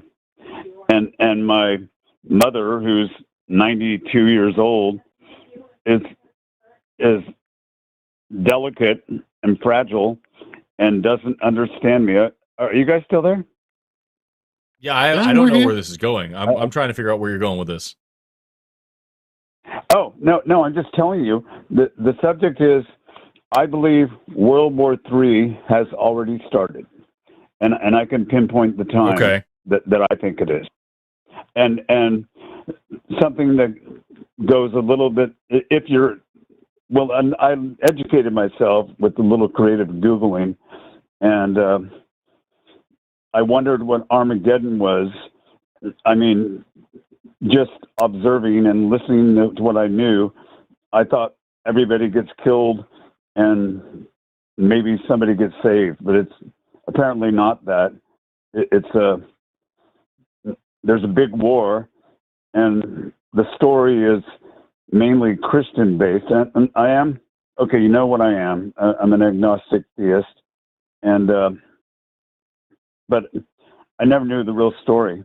And I looked at it, and both Jews, Christians, and Muslims, and even the Mormons, I don't know.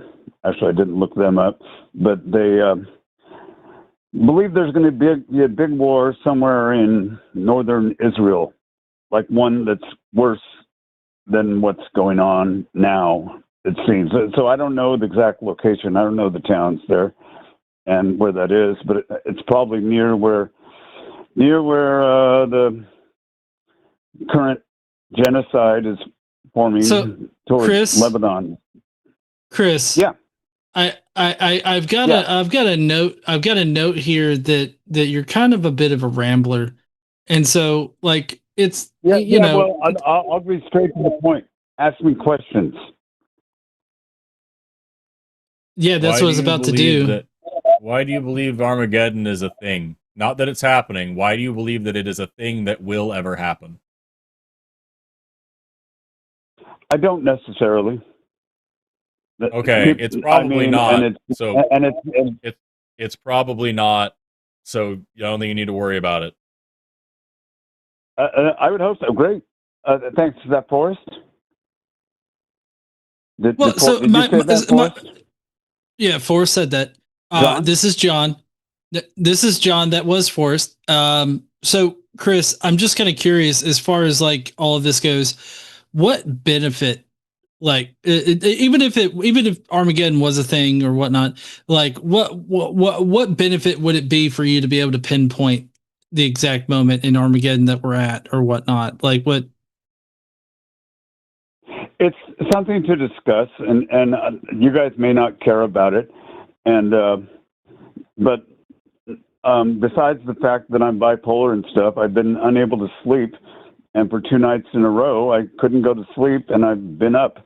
I think I got 3 hours of sleep or something, and that's not a big deal. I generally go to sleep, so that's. And my mind is fairly sharp, and there's no benefit to it. But it's John. John, were you the one talking to me? It looks like you're talking. Yeah, he was. Yeah. I see his mouth moving, but I don't hear anything. That's because there's a delay on the stream. That's because the stream is like 30 seconds later. Yeah, don't watch the stream. Just talk to us.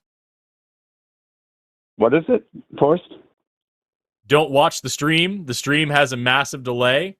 Just talk to us. Oh, okay. As long as I can recognize the voice, I'll say the name to make sure it's the right person. That was Forrest, right? This is Forrest. Yes, this is Forrest. Yes. Okay. If you'd like to shortcut it and not spend much time with this call. Okay. So what benefit was whose question was that? That was John's. John, that's a major thing going on. Okay, can I say fucking and goddamn it?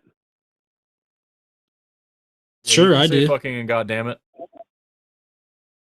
Yeah, this fucking world is potentially going to be nuked, and Trump said he's going to blow up a civilization in Iran. And if we talk about World War III has started, it certainly wasn't October 7th, whatever year that was, 2024. It was when Israel and the United States bombed Iran. I mean, you may have a differing opinion, and you may have an opinion that it didn't happen, but all reality of what's going on points to that. You may have a different opinion. I'm not here to argue it or argue a point, or if you want me to make it a premise and have a debate on it, fine. But it's a benefit for people to at least recognize it. Yeah, I don't think otherwise rather than not saying anything and worrying about whatever. Right. So Chris, like, I'm not gonna sit here. This is Forrest speaking. I'm not gonna sit here and speculate on what might happen soon in the world, because I think we have enough things that we know for sure are happening to be concerned about. There are absolutely, wars going on. There is absolutely genocide going on. There is absolutely corruption going on. We absolutely have genuinely insane people in positions of power that are killing a lot of people right now. And those things we can concern about. Whether or not that ends up being called World War III or turns into that really is immaterial to me. And whether or not that becomes the Rapture or not, or Armageddon or whatever like that, that's an entirely redundant thing that means nothing to me at all. If we're not going to talk about the religious aspect of this, which I don't think that there is a religious aspect from what you're talking about here, I don't see the value in just lamenting where we're at or speculating on where we're going to go. I think that you need to get some sleep. You think I need to do what? To get some sleep. Are you my mother? No, I'm Forrest Valkai. I'll be your mommy. It's unlikely that I'm your mother. John, did you say that? Yep. What's the issue? No, it's a weird thing. There's no issue. It's just a weird thing for you to be like, you're not my mother. Like, it sounded so like childish. Well, what's my response? Listen, John, what's my response supposed to be? You think I should get some sleep? I have a lot of respect for both of you, and I've never spoken to either of you. Look at the record of my, maybe what did I talk about? Psychic energy. I don't even remember calling in November. I was Chris. Surprised that I even did. I thought I last actually talked. Chris, this is Forrest speaking to you. Just to be clear, I wasn't trying to offend you. You just said to us a minute ago that you have not slept in several days, and now you are convinced that World War III is coming upon us, and that the Armageddon's going to come upon us, and that everyone is going to nuke us into oblivion. And I'm telling you, that's a lot of speculation. There's plenty of stuff to be concerned about right now, but it sounds like you're running in from concern into speculation, into doomerism, into crazy shit, and you need to fucking figure out how to just get some rest and take care of your mind, because that can drive you fucking crazy. I've been there. So I'm not insulting you saying go to bed, like treating you like a child. I'm saying you need to take care of your mental health and not concern yourself with what might possibly could be. There's a lot of shit to worry about right now that you can be working on in your own time. The most important thing is putting on your own oxygen mask first. Go to bed. Listen, Forrest, I'm awake now, and I wanted to call and talk. Yeah, I thought, it's likely true. Listen, guys. Your criticism is a bunch of bullshit, and I'm not I may you. switch and listen to me. I've been listening to you. I thought I could talk to somebody that not necessarily would agree with me, but it's a concern. Listen to me. Right. What Netanyahu There's lots of things that are doing is a bunch concerning. of bullshit. You don't. And he's leveling. Chris. Oh my God. Yeah, you put him on mute. Yeah. Mm-hmm. Nobody disagrees with you that Trump and Netanyahu are insane war criminals that need to be held to account. Freaking out about it and taking it on a whole spiral about what could be next and talking about World War III and shit is not productive. So I'm not criticizing you. I'm saying I'm not interested in having a call where we all agree that Trump and Netanyahu are evil, and then we talk about what could happen next. It's not beneficial to me or anybody, least of all you, because you just told me that you are suffering from insomnia and that this is keeping you going. That's not a healthy state to be in, man. So I encourage you to go take care of that.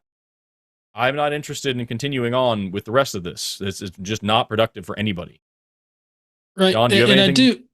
Yeah. So, Chris, I get the anxiety that you're probably feeling right now. And I feel like, I do empathize with you in the fact that, if I wake up in the middle of the night and I can't get back to sleep, my mind starts running, right? I start thinking about all the bad decisions that I made, or things that I could have said differently and all this other stuff. And that causes anxiety. But, I have a therapist that I go to on a regular basis, and I talk to them about how to manage that anxiety and how to better communicate with people and all this other stuff. And I feel like recoveringfromreligion.org could really help you out here. Or the Secular Therapy Project.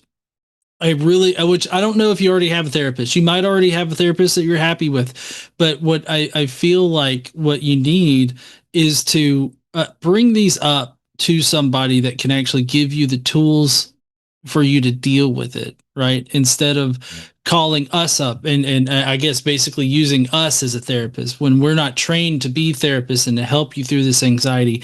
I know what helps me through my anxiety. I don't know if Forrest, has anxiety about stuff, but yeah, everybody has their own ways of dealing with it, and some people just need help in dealing with that. And I feel like you probably do need that kind of help. So I would just say talk to your therapist or visit recoveringfromreligion.org or seculartherapy.org and to get some, a therapist that you can talk to help you mitigate that anxiety, right? So that's what I would suggest. It doesn't.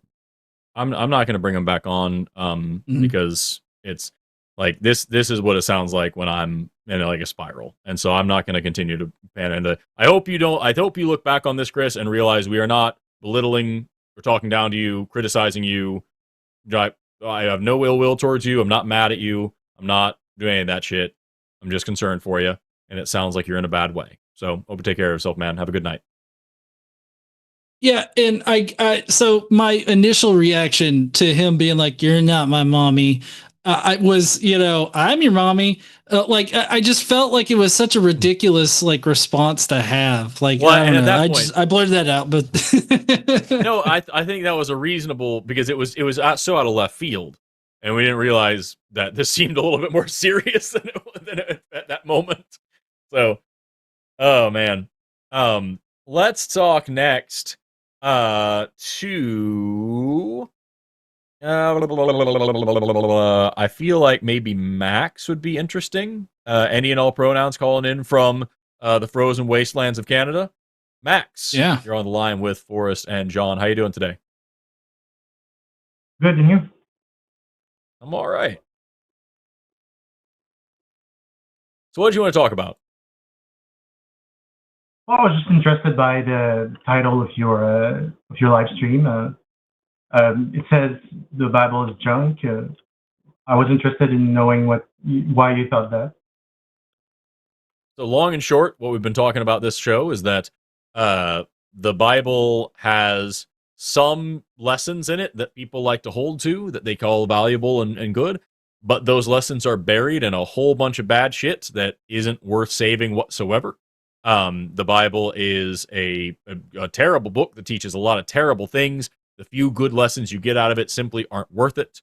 The way that it's interpreted and learned and whatever, interpreted and evaluated and talked about in our culture isn't beneficial and isn't really helping anybody. Certainly isn't productive.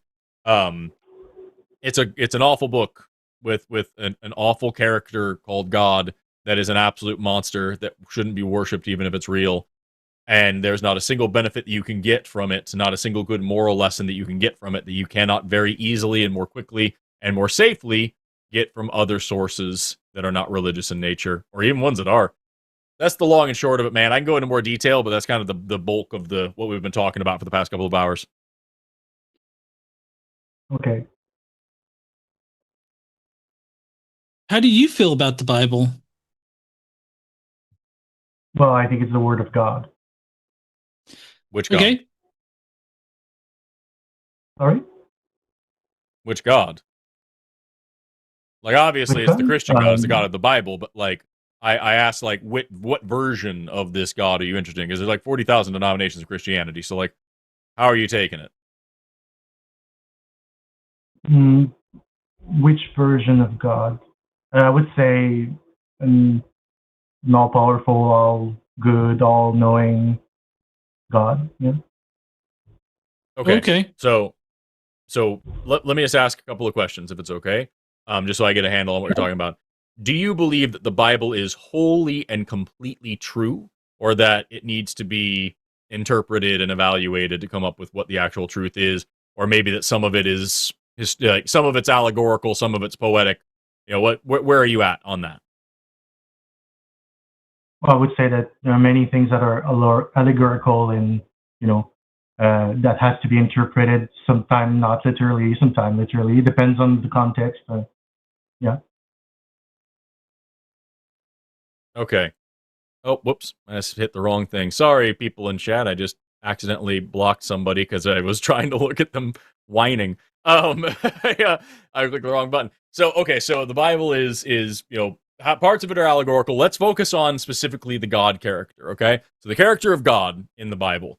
Do you believe that everything the Bible says about God is accurate? That everything when it says in the Bible, God said this, God did that, God commanded whatever, that all of those things are true, or just some of them? When the Bible says God did something? Yeah. So like when it says, like, if it says in the Bible, and God said blah blah blah, and I am the Lord thy God, and I command you to blah blah blah, and God raised up the thing and did these things. Whenever the Bible says specifically that God did XYZ thing, or said XYZ thing, or commanded XYZ thing, is that always true? Or is the character of God in the Bible also up for interpretation, and kind of have to decide which parts are real and which parts not? Well, I would say that if we can show that the context of a passage shows clearly that God said something or God did something, I think then, yeah, that would be true. Yeah. Okay. Sorry. So if we're looking at that, then we can take just that part to say, okay, if we're going to agree now, the Bible is the word of God, so the Bible is somewhat true. Not every single bit of it is true, but like we can say that the Bible generally is authoritative in this way, and the character of God is true throughout the Bible. Then we have a big problem, because the character of God in the Bible is an absolute fucking lunatic. And what you said a minute ago is that you believe that God is, he's the triomni, all-knowing, all-powerful, and all-loving. Either one of these things is a major, major issue for us, and a reason why we would call the Bible junk. The triomni thing you can have without the Bible, but especially if you put it in the context of the Bible, it makes this God worse. So, to say the Bible is junk here, we're saying you have this book that teaches this hideous story with this evil character called God. There's no value in this that you get aside from maybe a horror novel. But like to actually get life lessons or whatever, it's just not worth anybody's time. Okay, well, I would disagree with that, but okay, sure. You would disagree with that? Yeah, I would. Okay, so sorry, you go ahead, Forrest. No, I apologize. I'm just laughing because Brent is still in the chat complaining and whining and bitching when he literally said out loud that he was just calling in to be a pedantic dick. So what? Anyway, sorry, Max. I apologize. I'm going to give you my attention now. I was laughing at this person who's being very fucking childish. That's my fault. I'm a bad host for that. I apologize. So okay. No, I don't think so. We can talk about the Bible here. The Bible for just to start with, the God of the Bible, as we've talked about a million times in this show, is pro-slavery.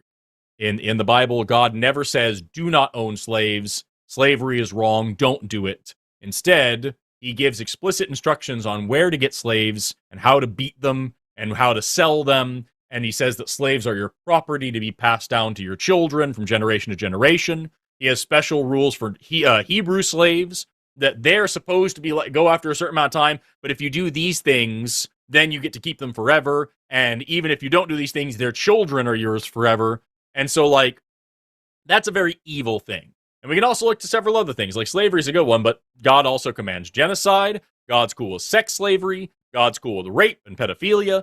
Like, all throughout the Bible, God is just a hideous creature that is vain, arrogant, ignorant, stupid, makes plans that he can't follow through on. He's surprised by things that happen to him that he already knew were going to happen. Like, he just makes a ton of terrible fucking decisions and then takes those decisions out on everybody around him. So that's an issue for me.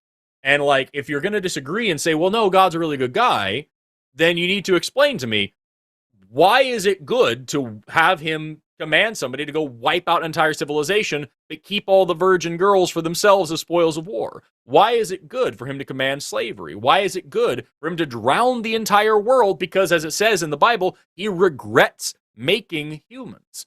Like, these are situations that, like, paint God as pretty evil, and none of it touches on the fact that you said he's also the Triomni God. So he knew all those things were going to happen ahead of time and did them anyway and killed all those people anyway and sent all those people to hell anyway. And all of those things are considered loving. So do you see now a little bit where I'm coming from with this? I don't want to overwhelm you with a ton of shit. You're welcome to dig into one of those things if you'd like. Or you can give me a syllogism of your own. I'd love to hear it. But you see like where I'm standing here? Like I'm not just trying to be a dick and attack the Bible for no reason. No, I agree with you that if what you're saying is exactly like you said, yeah, definitely that would be a problem. Yeah.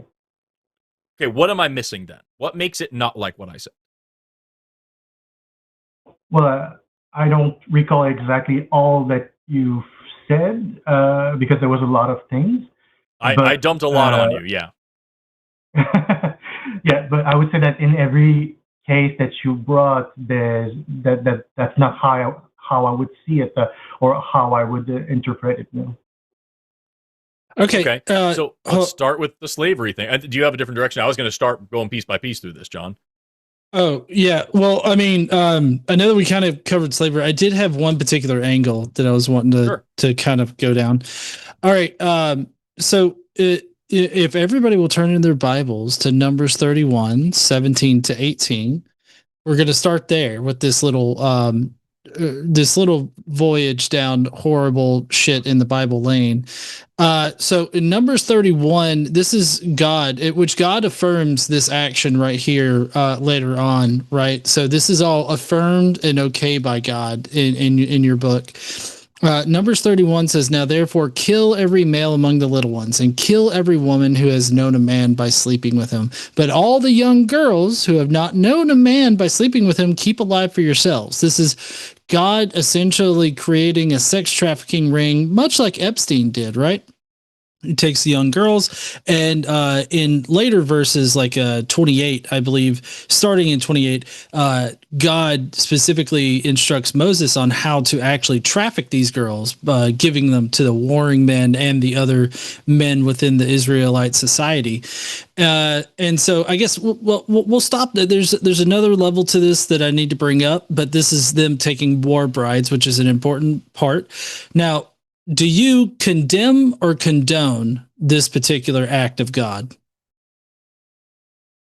Well, I don't think that God, calls for slavery or calls for sex trafficking and things like that. First, I would say that I don't think that he does that. We just read you the passage that you said is true, though.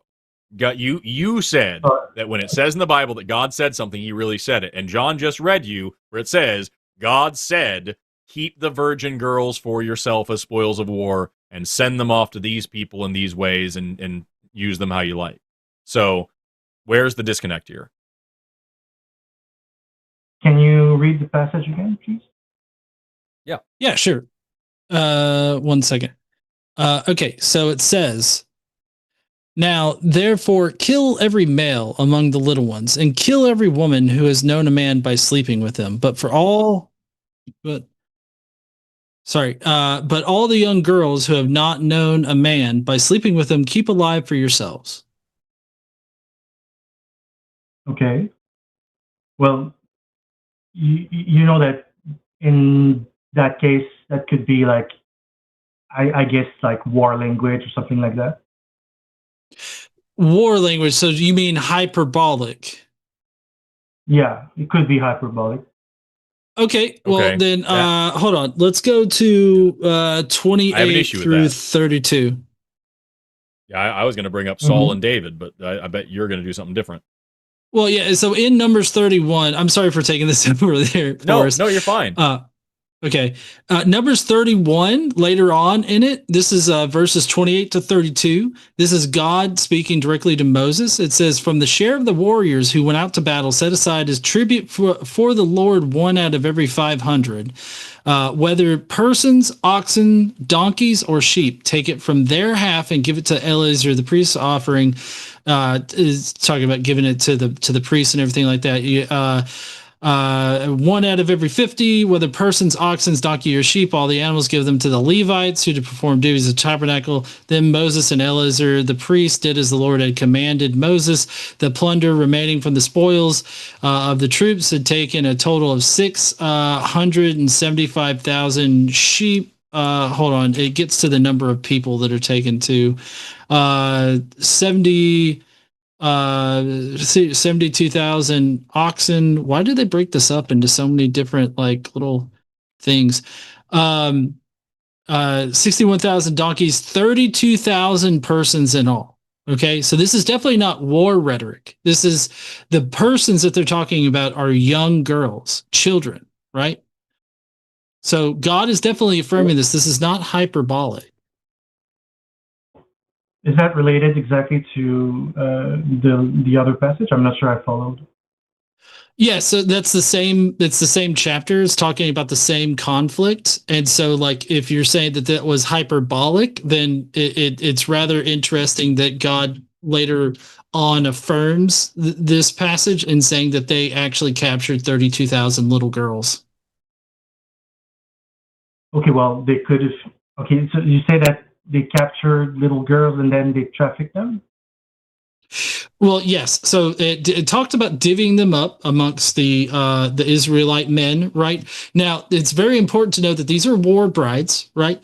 And if you go to Deuteronomy 21:10-14, it says this: when you go out to war against your enemies and the Lord your God hands them over to you and you take them captive, just like they did with the little girls in Numbers 31, suppose you see among the captives a beautiful, quote unquote, woman whom you desire and want to marry. And so you bring her home to your house. She shall shave her head, pare her nails, discard her captive's garb, and remain in your house a full month mourning her father and mother, because, you know, you stabbed them to death and slaughtered them right in front of her. After that, you may go into her and be her husband. Now, just to be a bit explicit here, they're saying you may put your penis inside of a small child, okay? And she shall be your wife. But if you are not satisfied with her, like she's not a good lay or something, you shall set her you shall let her go free, and certainly not sell her for money. You must not treat her as a slave, since you have dishonored her, which means that you have already slept with her, right? You've already raped her in this situation. So that this builds a proper picture of this entire situation here, where God has ordered the Israelites to go into the Midianites, unalive everybody, including all of the small boys, right? And all the women that are not virgins, take the small girls that are virgins, which would have been, anywhere from the youngest girls there to anybody that has yet to be married. Any young girl that's yet to be married, about 12 and a half to 16 years old. So these are children, right? And then the way that they would make them wives is by raping them, quite literally. I don't think so. Okay, I just laid out the entire sex trafficking pipeline here. Sorry, you go ahead. I want to know, what specifically don't you agree with there, Max? Like, what specifically did he get wrong in that analysis? I think that was pretty explicit. Well, I don't think that the text says that they are raping them first. I don't think that. Then after, what do you think it means? What do you think it means when it says, then you may go into them and make them your wife? What does that mean? Well, in that passage, I think it's more talking about if you're going to make a wife like of a girl that you have, she has to be willing. You know, she has to be willing. I think that's what Holy eisegesis, Batman. So just to be clear, Max, you're saying that the passage here is, kill this civilization, keep the virgin girls, and then they will be willing to become your wife. And that's what it's saying. And that's why they're mourning their family and all these things. And then it says, if you don't like them, if they're not satisfying to you, you can get rid of them. This is all about consent? Because all of that sounds pretty damn non-consensual. Well, if God has passed judgment on a nation from the Israelites, let's say, and that they there is girls that remain from that situation. You can't just rape them and make them your wife without them wanting to be with you. So I think that clearly would be immoral if So in the Deuteronomy 21:10-14, this is specifically about war brides, and it specifically says that if the man sees a quote unquote woman in this situation, which would be a child, sees a woman that they want to take as a wife, they can take the woman, right? There's no consent considered here. I feel like you probably don't understand what consent is, but there's no consent considered, right? You take them, right, and you bring them into your house. You shave their head, which is a dehumanizing thing. It's something that's meant to break their whole identity, right? You shave their head, you pare their nails, you change their clothes because they're covered in blood from where you slaughtered their parents right in front of them, right? And then you give them a month, right? And this is probably, it says to mourn their father and mother, right? Like, oh, so nice. But it's probably to make sure that there's no lingering pregnancy, right? But you give them a month, right? And then it literally says the process to marry, right? It says that after that, you may go into her and be her husband. There is no, you may ask her to do you a solid and become your wife. There's none of that. There's no consideration for it. You may go into this small child and they will become your wife. Okay. I agree with you that if that's what it's saying, that would be really bad. Yeah. Okay. This is God's law. This is part of his commandments, one of his 613. I just don't believe that that's we can what also, text said. How about this one? Let's be even more explicit about it. So here's Deuteronomy, right? 22. If a man meets a virgin who is not pledged to be married, and he rapes her, and they are discovered, then he shall pay her father 50 shekels of silver. Then he must marry the young woman, for he has violated her, and he can never divorce her. Do you think that that's fair? Do you think that that is a good and holy commandment? That would not be fair, but I don't think the text says that he rapes her. It does. Let me go ahead and pull up. My God. Let me go ahead and just put this one in the Bible Gateway here so I can get several different translations here.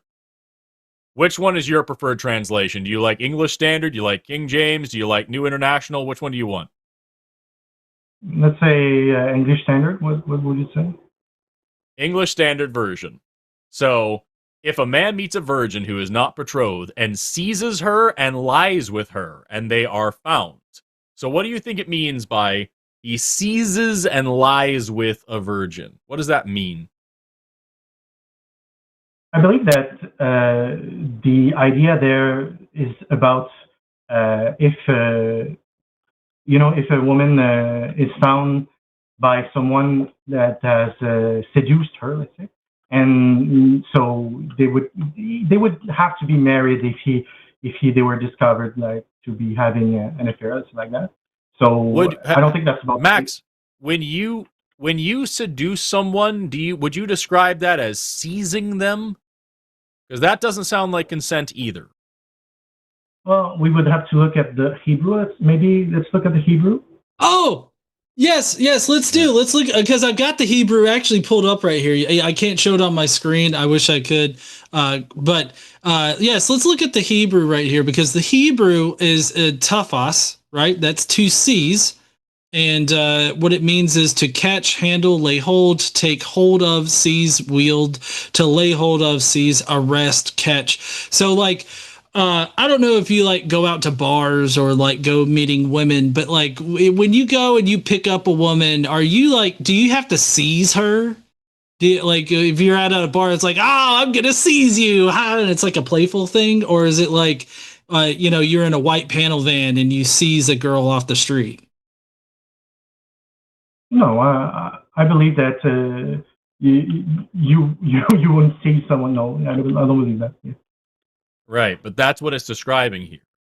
And this is not the only passage that has that. I'm still hung up on you earlier on. John was talking about the genocidal language that God had, and you said that that was just hyperbolic. I was going to pull up, before we went on this thing, I was going to pull up 1 Samuel, where you have the story of Saul and David, where it is extremely explicit that it is not hyperbolic language.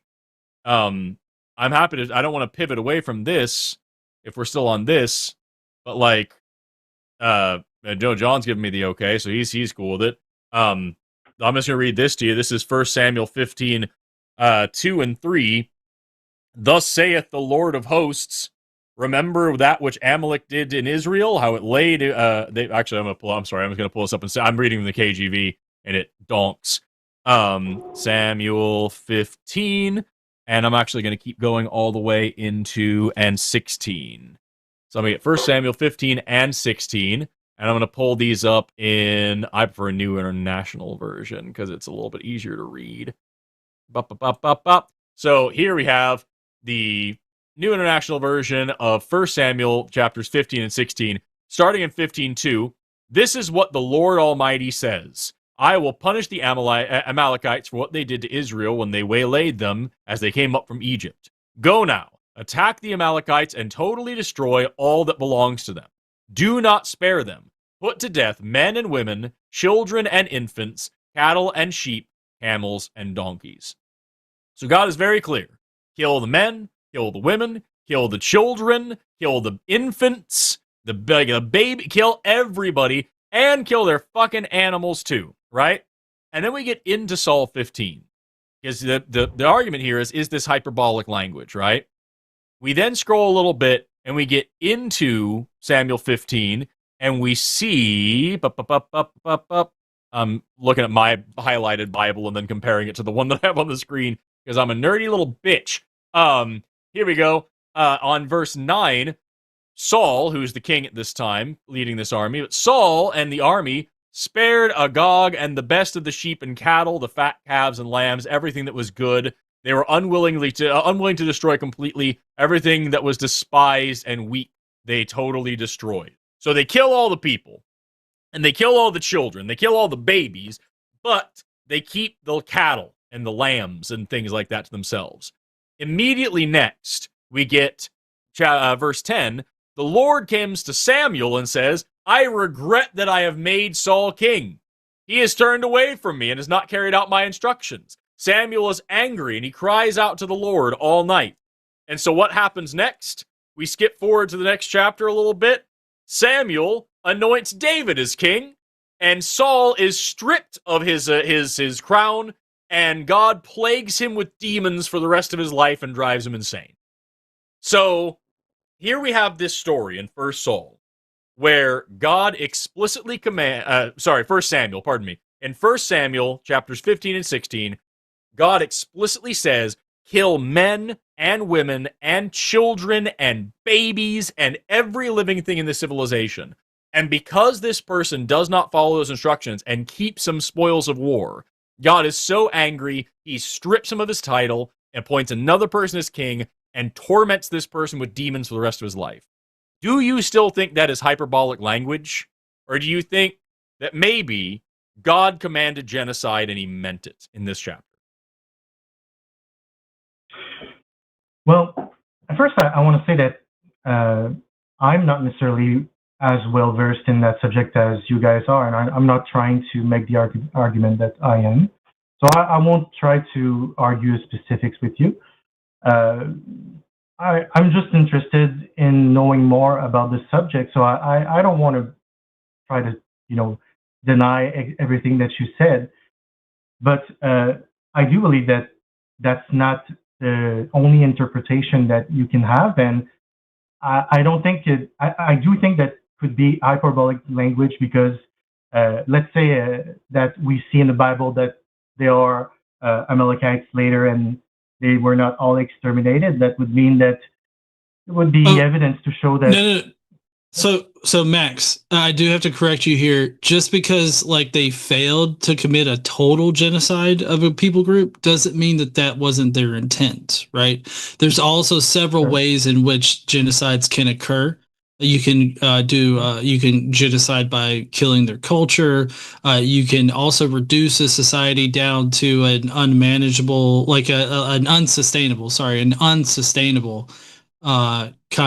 population, right? Don't you agree that you're putting like an interpretation on the words of the Bible, and in a bad way? I understand that can be the case. No. Max, what we have been doing here is called exegesis. That's extracting information out of the text, what's already there. We have not been doing eisegesis, which is putting information onto the text. We're not putting any information onto the understanding of genocide. We understand what that is, how that occurs, and what counts as genocide, right? And so we're not putting anything on the text, right? If anything, you're the one that's doing eisegesis here. You're putting onto the text like women were given consideration for consent. They didn't rape little girls. They didn't commit a genocide, even though it directly says that they did, right? So we're the ones that are just extracting meaning out of the text, while you're the one that's putting meaning on top of the text that's not there. I'm not saying that you're doing it. I'm not trying to say that. I'm not trying to argue that.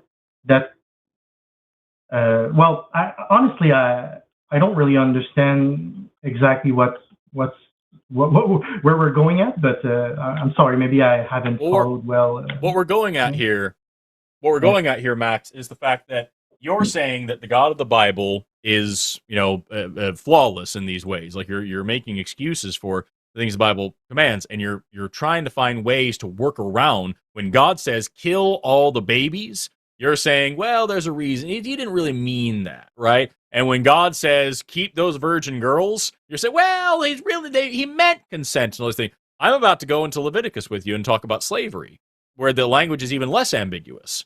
And I don't understand why you are so like, this is exactly what people do. I'm not trying to derail into politics, but this is exactly what MAGA people do here in America. When Donald Trump says something fucking insane, they say, oh, okay, well, he didn't say that. Okay, well, he did say that, but he didn't mean that. Okay, well, he did mean that, but he didn't mean it the way you think. It's not a big deal. Okay, well, it is a big deal, but it's someone else said something worse, and it's just excuse after excuse after excuse. When you could just say, this isn't appropriate at all. And maybe if you had just said, I don't think that's real. I don't think God actually said that. I think the Bible is wrong. Okay, that's fine. We can talk about it. But you're saying no. When the Bible says God says something, that's actually what God said, and He meant it. And now we're showing you really unambiguous times when God has commanded evil things, and you are trying to find a workaround for it. I don't understand why. Well, I'm not trying to find a workaround. I believe that God is the standard of morality. So, of course, then He wouldn't command evil things. So, of course, I believe that's not the way that you're interpreting the words on the Bible, and saying that it's genocide and things like that. I just don't think that's the way that I would interpret it. Of course, I have to look into that more specifically. I'm interested in that. But okay, Max, I'm going to try one more thing from the Bible. And if we don't get through to you on this one, if we can't find common ground on this one, then I'm going to try a totally different concept. And if we don't get through on that one either, then I don't think we're going to be able to find common ground here. So the first one I'm going to start is from the Bible again. This is from Leviticus 25:44. Your male and female slaves are to come from the nations around you. From them you may buy slaves. You may also buy some of the temporary residents living among you and members of their clans born in your country. They will become your property. You will bequeath them to your children as inherited property and can make them slaves for life. But you must not rule over your fellow Israelites ruthlessly. That's from the Bible. This is the word of God. This is God commanding and explaining how slavery works. This is really unambiguous language here. This is from the New International Version. There are other versions that describe them as servants instead of slaves, but it really cannot be misinterpreted because it says repeatedly that these people are your property that can be passed down to your children. So help me understand here, Max. What is the goodness in this? Where does this from? Sure. Sorry. Well, I just want to understand what's the goodness here. What I understand from the the idea of slavery in the Old Testament is that it's from the Old Covenant, and that it's a really regulation around slavery. But we can see with the New Covenant that ultimately the plan of God is not to have slavery, and that everybody is equal. So he told them how to have slaves. He told them to have slaves. He told them where to get slaves. There are other chapters in here where he tells them how hard they can beat their slaves and how to trick Israelites into being slaves. All so that somewhere down the line, somebody else will solve the problem of slavery. And we're still not there yet. There are currently more slaves in the world today than there were in the transatlantic slave trade. Okay, well, I understand your point of view that... I'm clarifying your point of view, Max. Is that what you're believing? Is that God doesn't want us to have slaves, so he told us to have slaves in hopes that thousands of years later we would figure it out for ourselves? No, I would say that in the Old Covenant, things that God commanded, were regulated regarding the situation that was there. And ultimately, when Jesus came, then we came to the New Covenant, and many things are now different now with the New Covenant. Do you think that in the time before Jesus, in the time of the Old Covenant, do you think that people wanted to plant different crops in the same fields? Do you think people were doing that? I'm not sure I follow why you're asking that. I'm just asking a yes or no question. Do you think that in the time before Jesus, in the Old Covenant, do you think that there were people out there, just in day-to-day life, that were planting different crops in the same field? Sure, they could be. Right. Do you think that there were people out there that were trimming the sides of their hair and beard? Sure. Do you think that there were people out there that touched the skin of a dead pig from time to time? Could be, yeah. Do you think that there were people who ate shellfish at any point? Yeah, sure. Right. So God, in the time of the Old Covenant, found the ability to make strict commandments to not wear garments of mixed fabric, to not trim the sides of your hair and beard, to not eat shellfish, to not touch the skin of a dead pig, to not plant different crops in the same field. He made strict laws about these things and was very, very clear. These are things you are no longer allowed to do. But when it came to slavery, he said, do it. Do it more. Here's how you do it. And here's where you can get them from. Why do you think God was so weak that he could not put a stop to slavery because it was just the way things were? But he could put a stop to people's dietary habits and the way that they dressed and the way that they shaved and the way that they farmed. Is it maybe because those things are very easy to control and the people who wrote the Bible just wrote down their customs? Or do you think it's because God has very fucking weird priorities? No, I don't think that's exactly the case.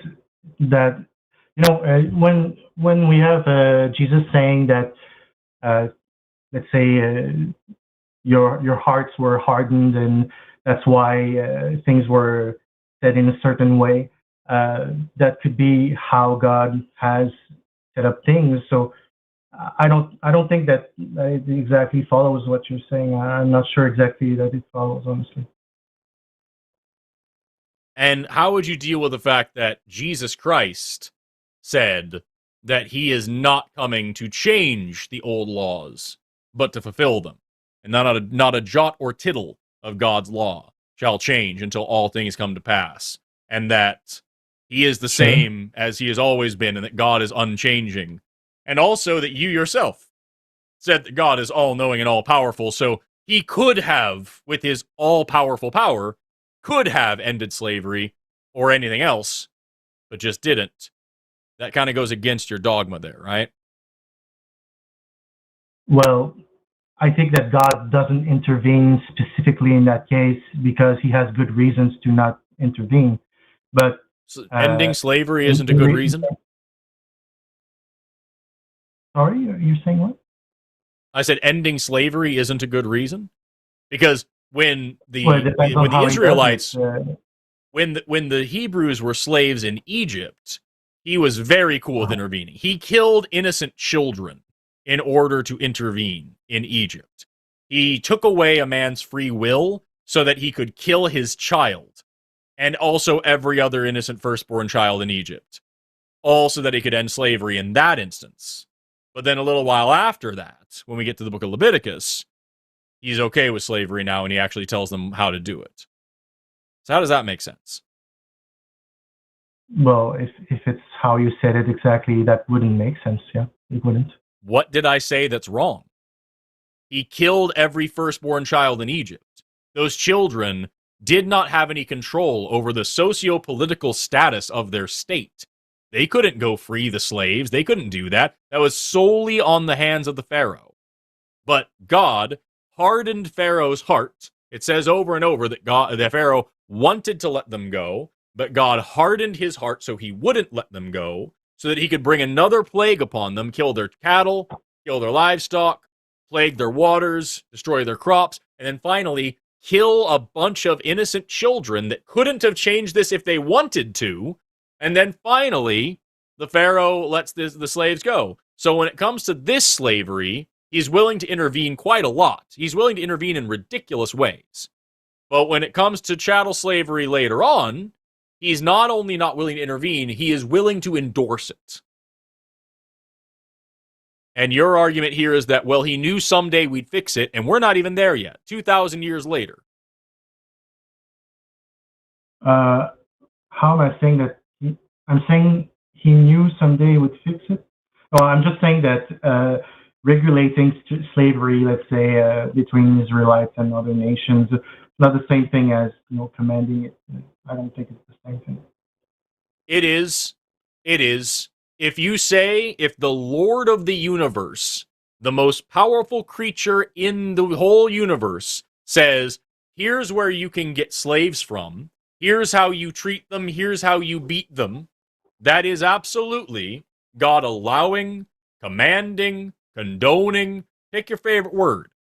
If he is all-powerful and he can do absolutely anything, then this is his fault. This is his problem, especially because he did not say, you should try to get rid of slaves and be done with this. He said, here's how to do it. That's evil. I don't think there's any ifs, ands, or buts about that.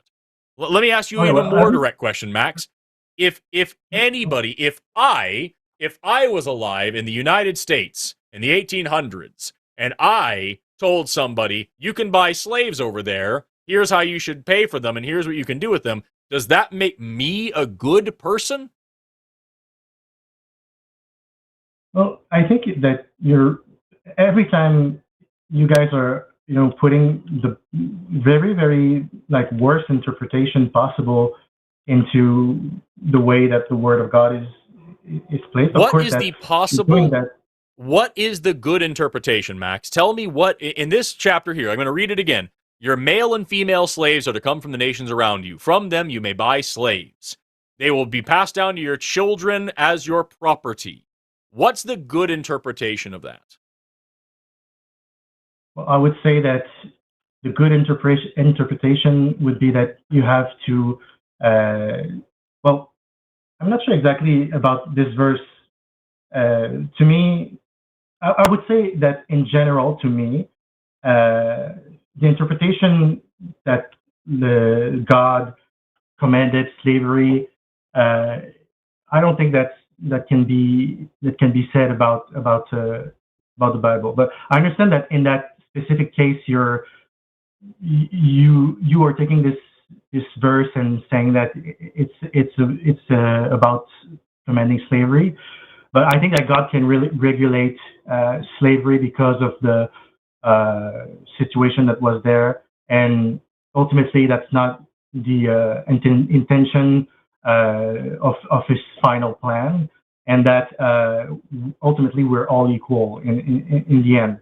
And I think that so just to be clear, I was reading from you from verses 44, 45, and 46. Just a little bit before that, if you go back to verse 38, that whole section starts with the words, I am the Lord your God, which brought you forth out of the land of Egypt and gave you the land of Canaan, and to be your God. So this is definitely God speaking here. And you said at the beginning of this call that if the Bible says God said this, then that means God fucking said it. And so here we have this verse, which starts with, I am the Lord your God, and I say, and then the next verse is, you can buy male and female slaves from here. They are your property forever. Their children are your property forever. So tell me what the good interpretation is here. How does this tell me that God is all loving? Well, obviously, I'm not well versed enough to argue against your interpretation. Is there any interpretation of that that's good? Is there any way to spin that ever that is good? I'm really not trying to spin. Honestly, like, I'm open to different types of evidence. I'm just telling you how I see things presently. I'm interested in knowing more about that subject. But I would say that from what I know now, and that I'm interested in knowing more about, that my interpretation is that ultimately God does not see slavery as, ultimately God does not want to say that people are not equal. That would be my interpretation. But going to the specifics of that passage, I would have to study more to see what the different interpretations are. And I understand your argument. It's a good argument. And if God did commend slavery, of course that would not be consistent with the idea that it's all loving. And I agree with you about that. I just don't think that I'm ready to accept that is the only interpretation of that verse. So let me ask you this. What's all loving about a God that would command his chosen people to stab a baby in the face? I know that you're denying that God would do that, but even speaking hyperbolically, even speaking hyperbolically, like, is there anything all loving about that? No, I don't think that it's all loving to stab someone in the face. No.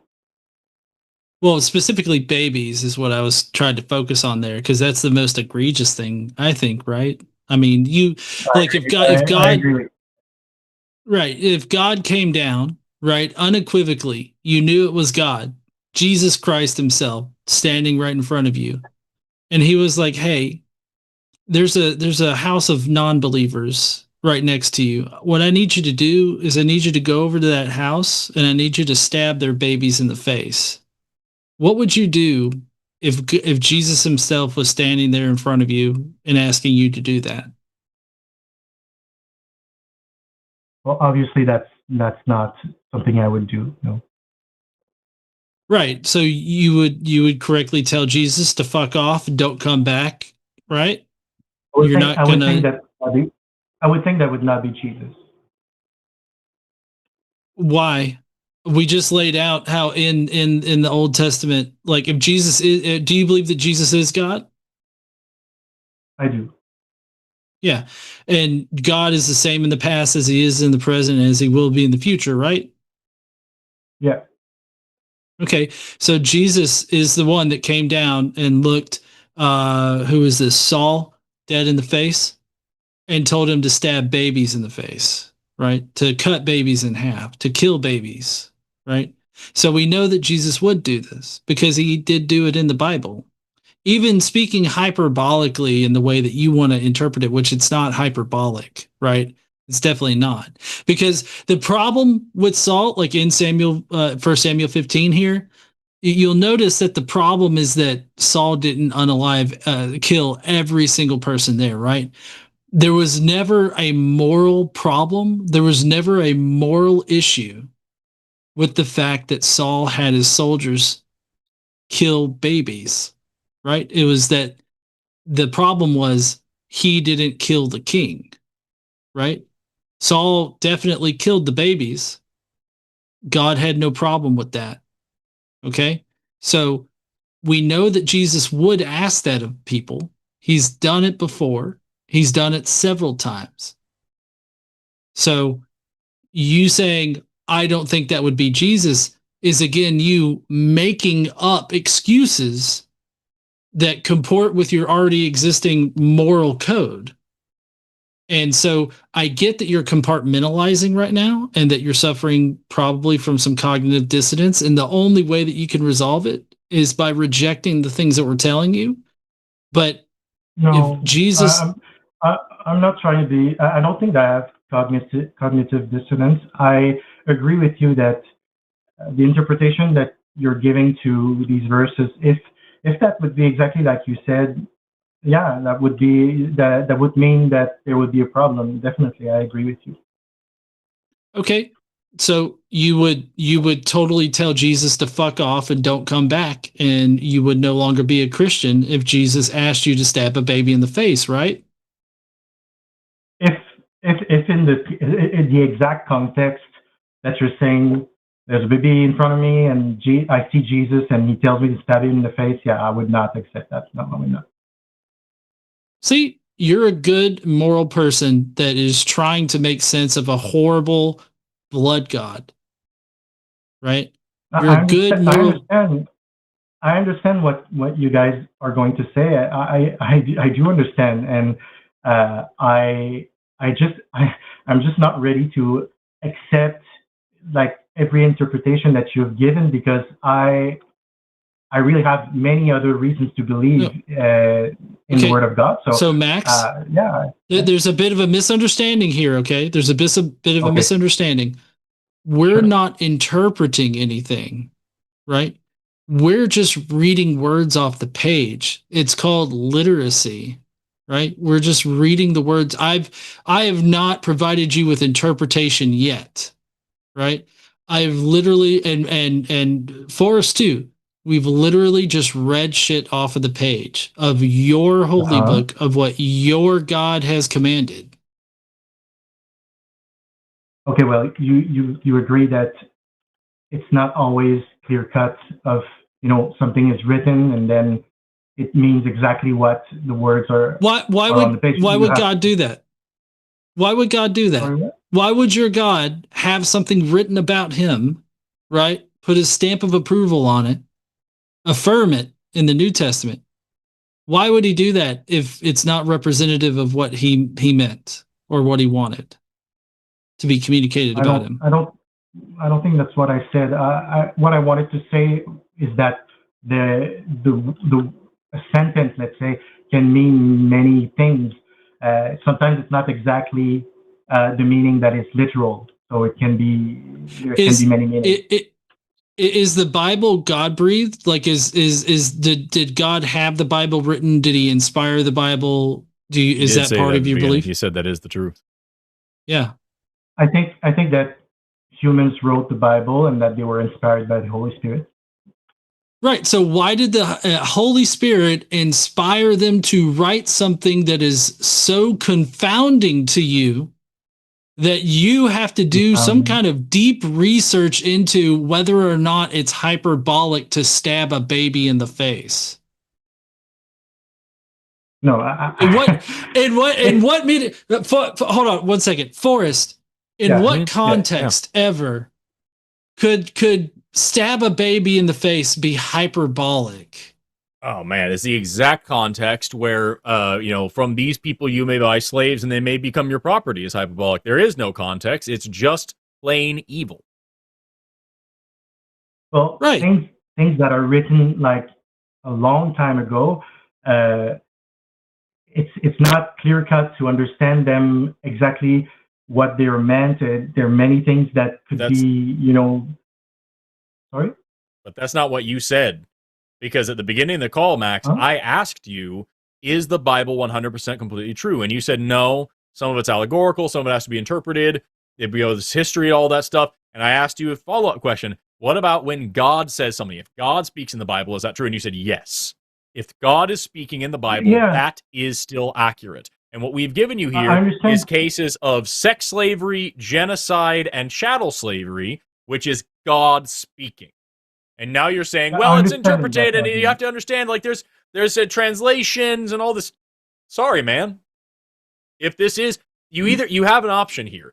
Either the Bible is so unreliable and so inconsistent and so wrong and so corrupted that you could misinterpret it to believe that God wants slavery, which means the Bible is junk, which is the point of the call, or the Bible actually does contain that information, which means the Bible is junk, which is the point of the call. So you tell me, man, when God in the Bible says these things, is that actually him saying that, which means we shouldn't believe it at all, we shouldn't trust it all, we shouldn't value this at all, or is the Bible just so worthlessly corrupted, mistranslated, and misinterpreted, and changed over thousands of years, so now we get to this point where it's just a shitty-ass document, and that's why the KKK and the Nazis read the same Bible that you were reading and came up with such hideous ideologies? Which one is it? Well, if you put it that way, it's very hard to give an answer, right? And what am I missing? Again, Max, what am I missing? If you think I'm trying to box you in here, what did I get wrong? Well, like you said about, like, if God's, you're going about, like, I said that if God is specifically mentioned to say something, yeah, sure. I think that if you would be able to go into the context and say that God said specifically that, I would be interested into going into that research. I just haven't done that specifically. So yeah, I don't think it would be a very good case against the morality of God. I agree with you, but I just don't think that I'm ready to accept that specifically because I haven't looked into this much deeply as you guys, and I can see that you guys have a very, very it's very, very harsh against the Bible, and that's fine that you're criticizing the Bible, but I will. I'm just not ready to accept specifically that. Right, Max, we are very harsh against a sacrificial blood god that tells people to stab babies in the face. You're right. I'm very harsh against that particular. Forrest, do you think that's reasonable? Being harsh against somebody that would tell you to stab a baby in the face? No, I think that's the reasonable way to be. If someone's going to be as evil as the God of the Bible, I think it's reasonable to be harsh against that person. Yeah, me too. So, sure. Max, I get that you've got to go and mull around whether or not killing babies is a bad thing or not. But no, it's a bad thing. It's a bad thing. I don't think it's a good thing. It's a bad thing. Yeah, Max, you have been in this call. I think you have. I appreciate your tone, and I appreciate you letting us talk, and I appreciate you hearing what we have to say. I don't think that you're being a jerk here. I do think, and I hope you don't think that I'm being aggressive towards you. I'm just being candid with you. I'm being just straight up with you. I think you're being incredibly evasive because I think that these are really uncomfortable thoughts, because I don't think that you've read your Bible, and I don't think that you are familiar with this perspective, because you are standing within these very narrow heuristics that you're used to thinking in, and all we're doing here is just giving you we're just literally just stepping right outside of the box and then looking at the box from this angle. So, like, I'm not trying to be hyperbolic with you here. I'm just trying to show you that if you do not start from the position that God must be good, then it is not difficult at all to just read what God said and did and realize he's the bad guy.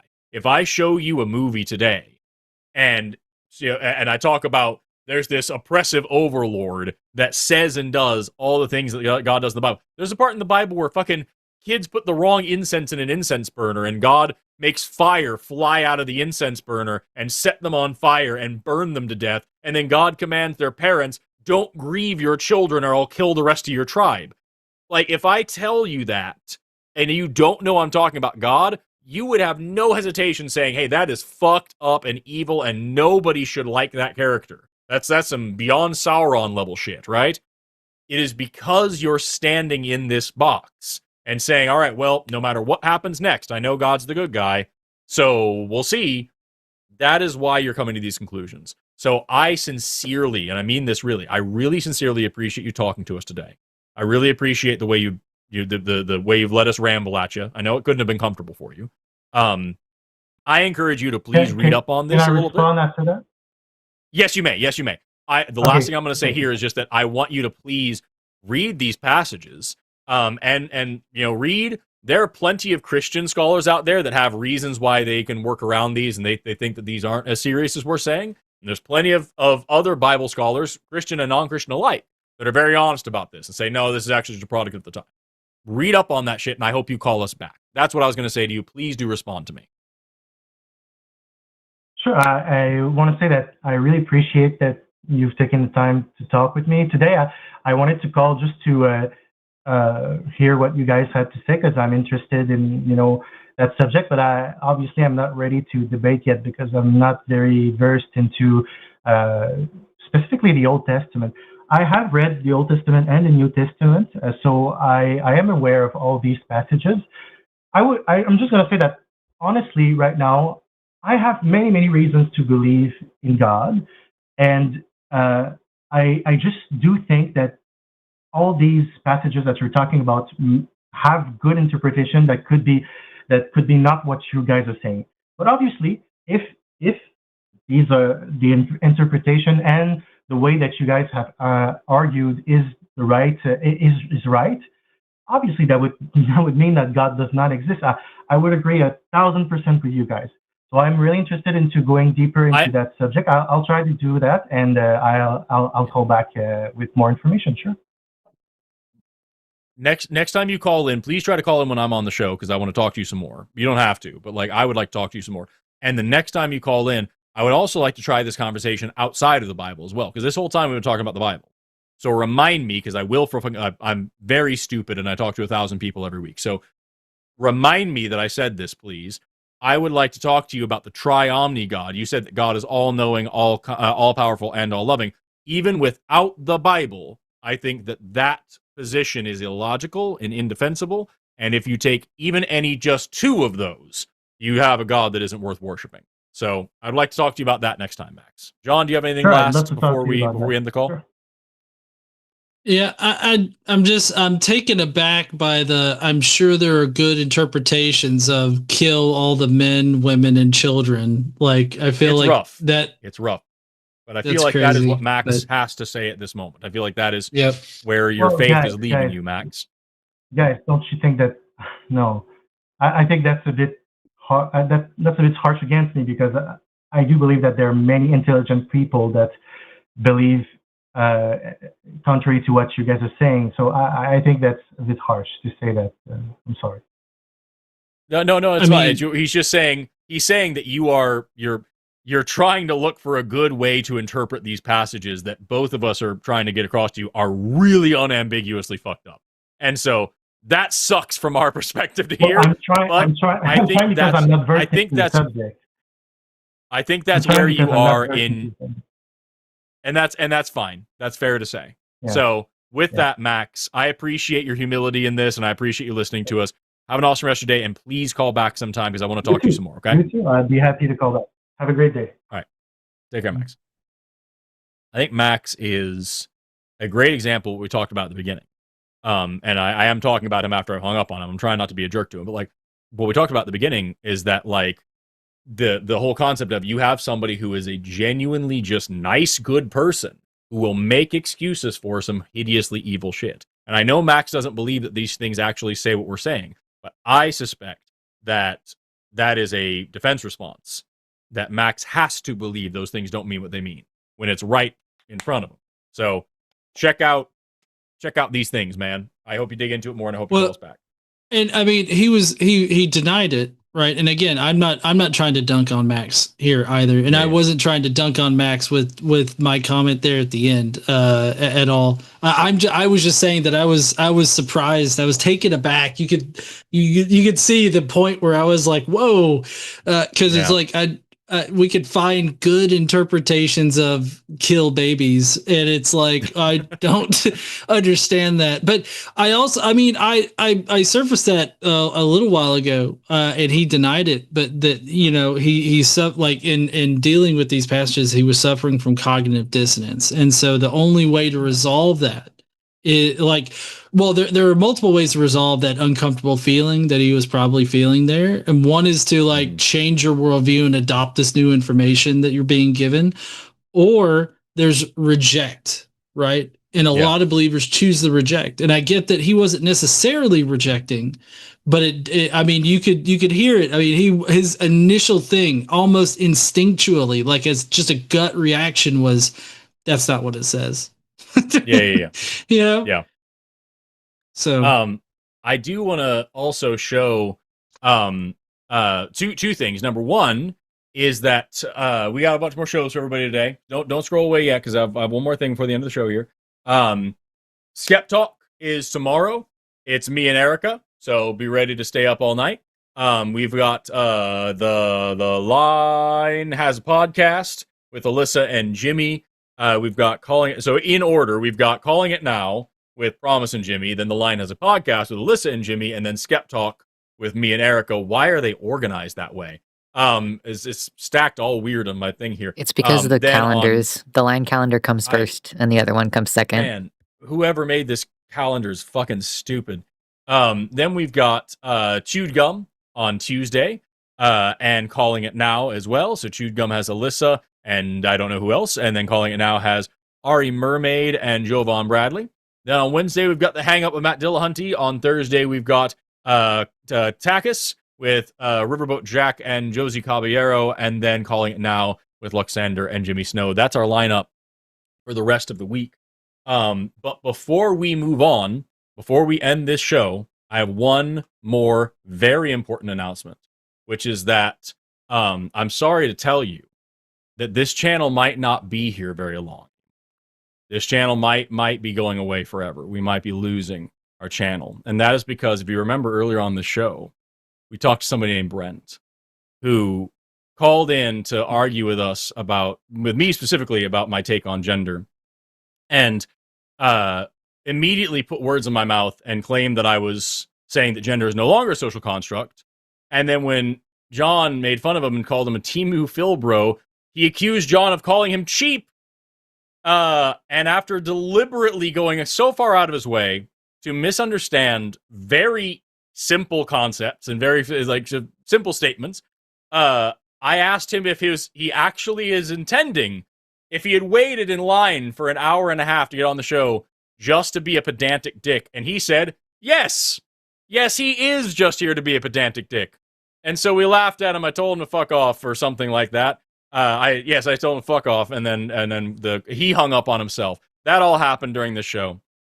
And you may be thinking, well, what's the relevance here for us? How's that gonna hurt the channel? Well, right after that, and Brent took to the chat to bitch for a while and complain for a while. He then sent this email to the Line's contact stuff. Here's that email here. Hello, I'm Brent, and I called on 419 to engage the hosts on gender abolition. I was told to fuck off by Forrest Valkai and called a Timu Philbro by John. I didn't want to escalate, but it seems like my only option at this point. Sincerely, Brent A. P.S. I filed a complaint with the Creator Accountability Network. To which the people that run the Line responded, please include a screenshot of this in your complaint to the Creator Accountability Network. Fuck off, transphobic Timu Philbro. And now you might be thinking to yourself, wow, that's really petty and silly. Good thing that probably Jimmy running that account said something funny, and this can now end. Well, guess what, idiot? It doesn't end, because then he sends some screenshots and lets us know where exactly we can find the timestamp of us being so rude. And then he lets us know that he did, in fact, file that complaint. Jimmy says, good. By the way, you're really bad at your argument from the onset. On top of being a obvious dick, you should give up on debate. And this is from Jimmy Snow, the owner of the line. And that doesn't deter Brent. He says, thanks for the response. I will continue to pursue this. Jimmy then asks him, what if tomorrow something happens, you can be a bigger victim? I'd be happy to forward this to the Creator Accountability Network as well, says Brent. And Jimmy says, I insist that you do. They can call me directly at any time.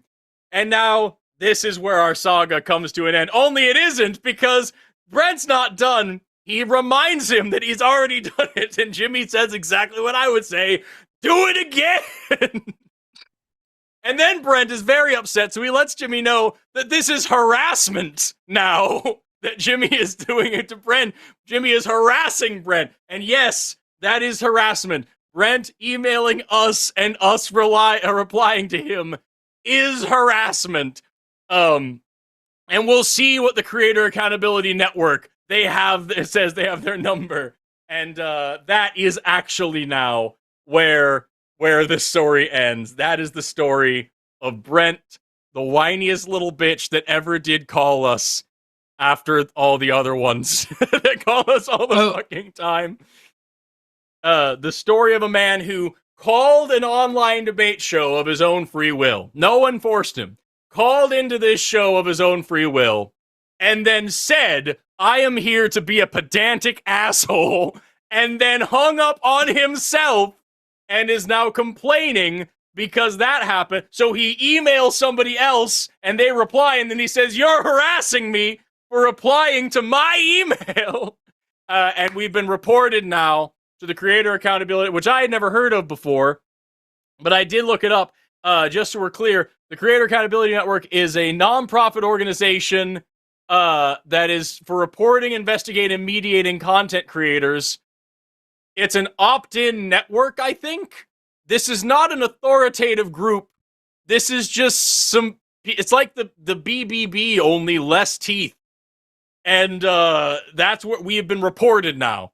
We've been reported. So if you don't see us tomorrow or next week, that's why. It's because Brent took us down. It's because it's all over.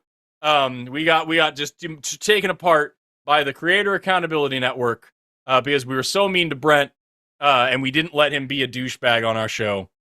Man. Can you imagine? I can just see somebody at the Creator Accountability Network getting an email, and it's like, and then he called me a Timu Philbro.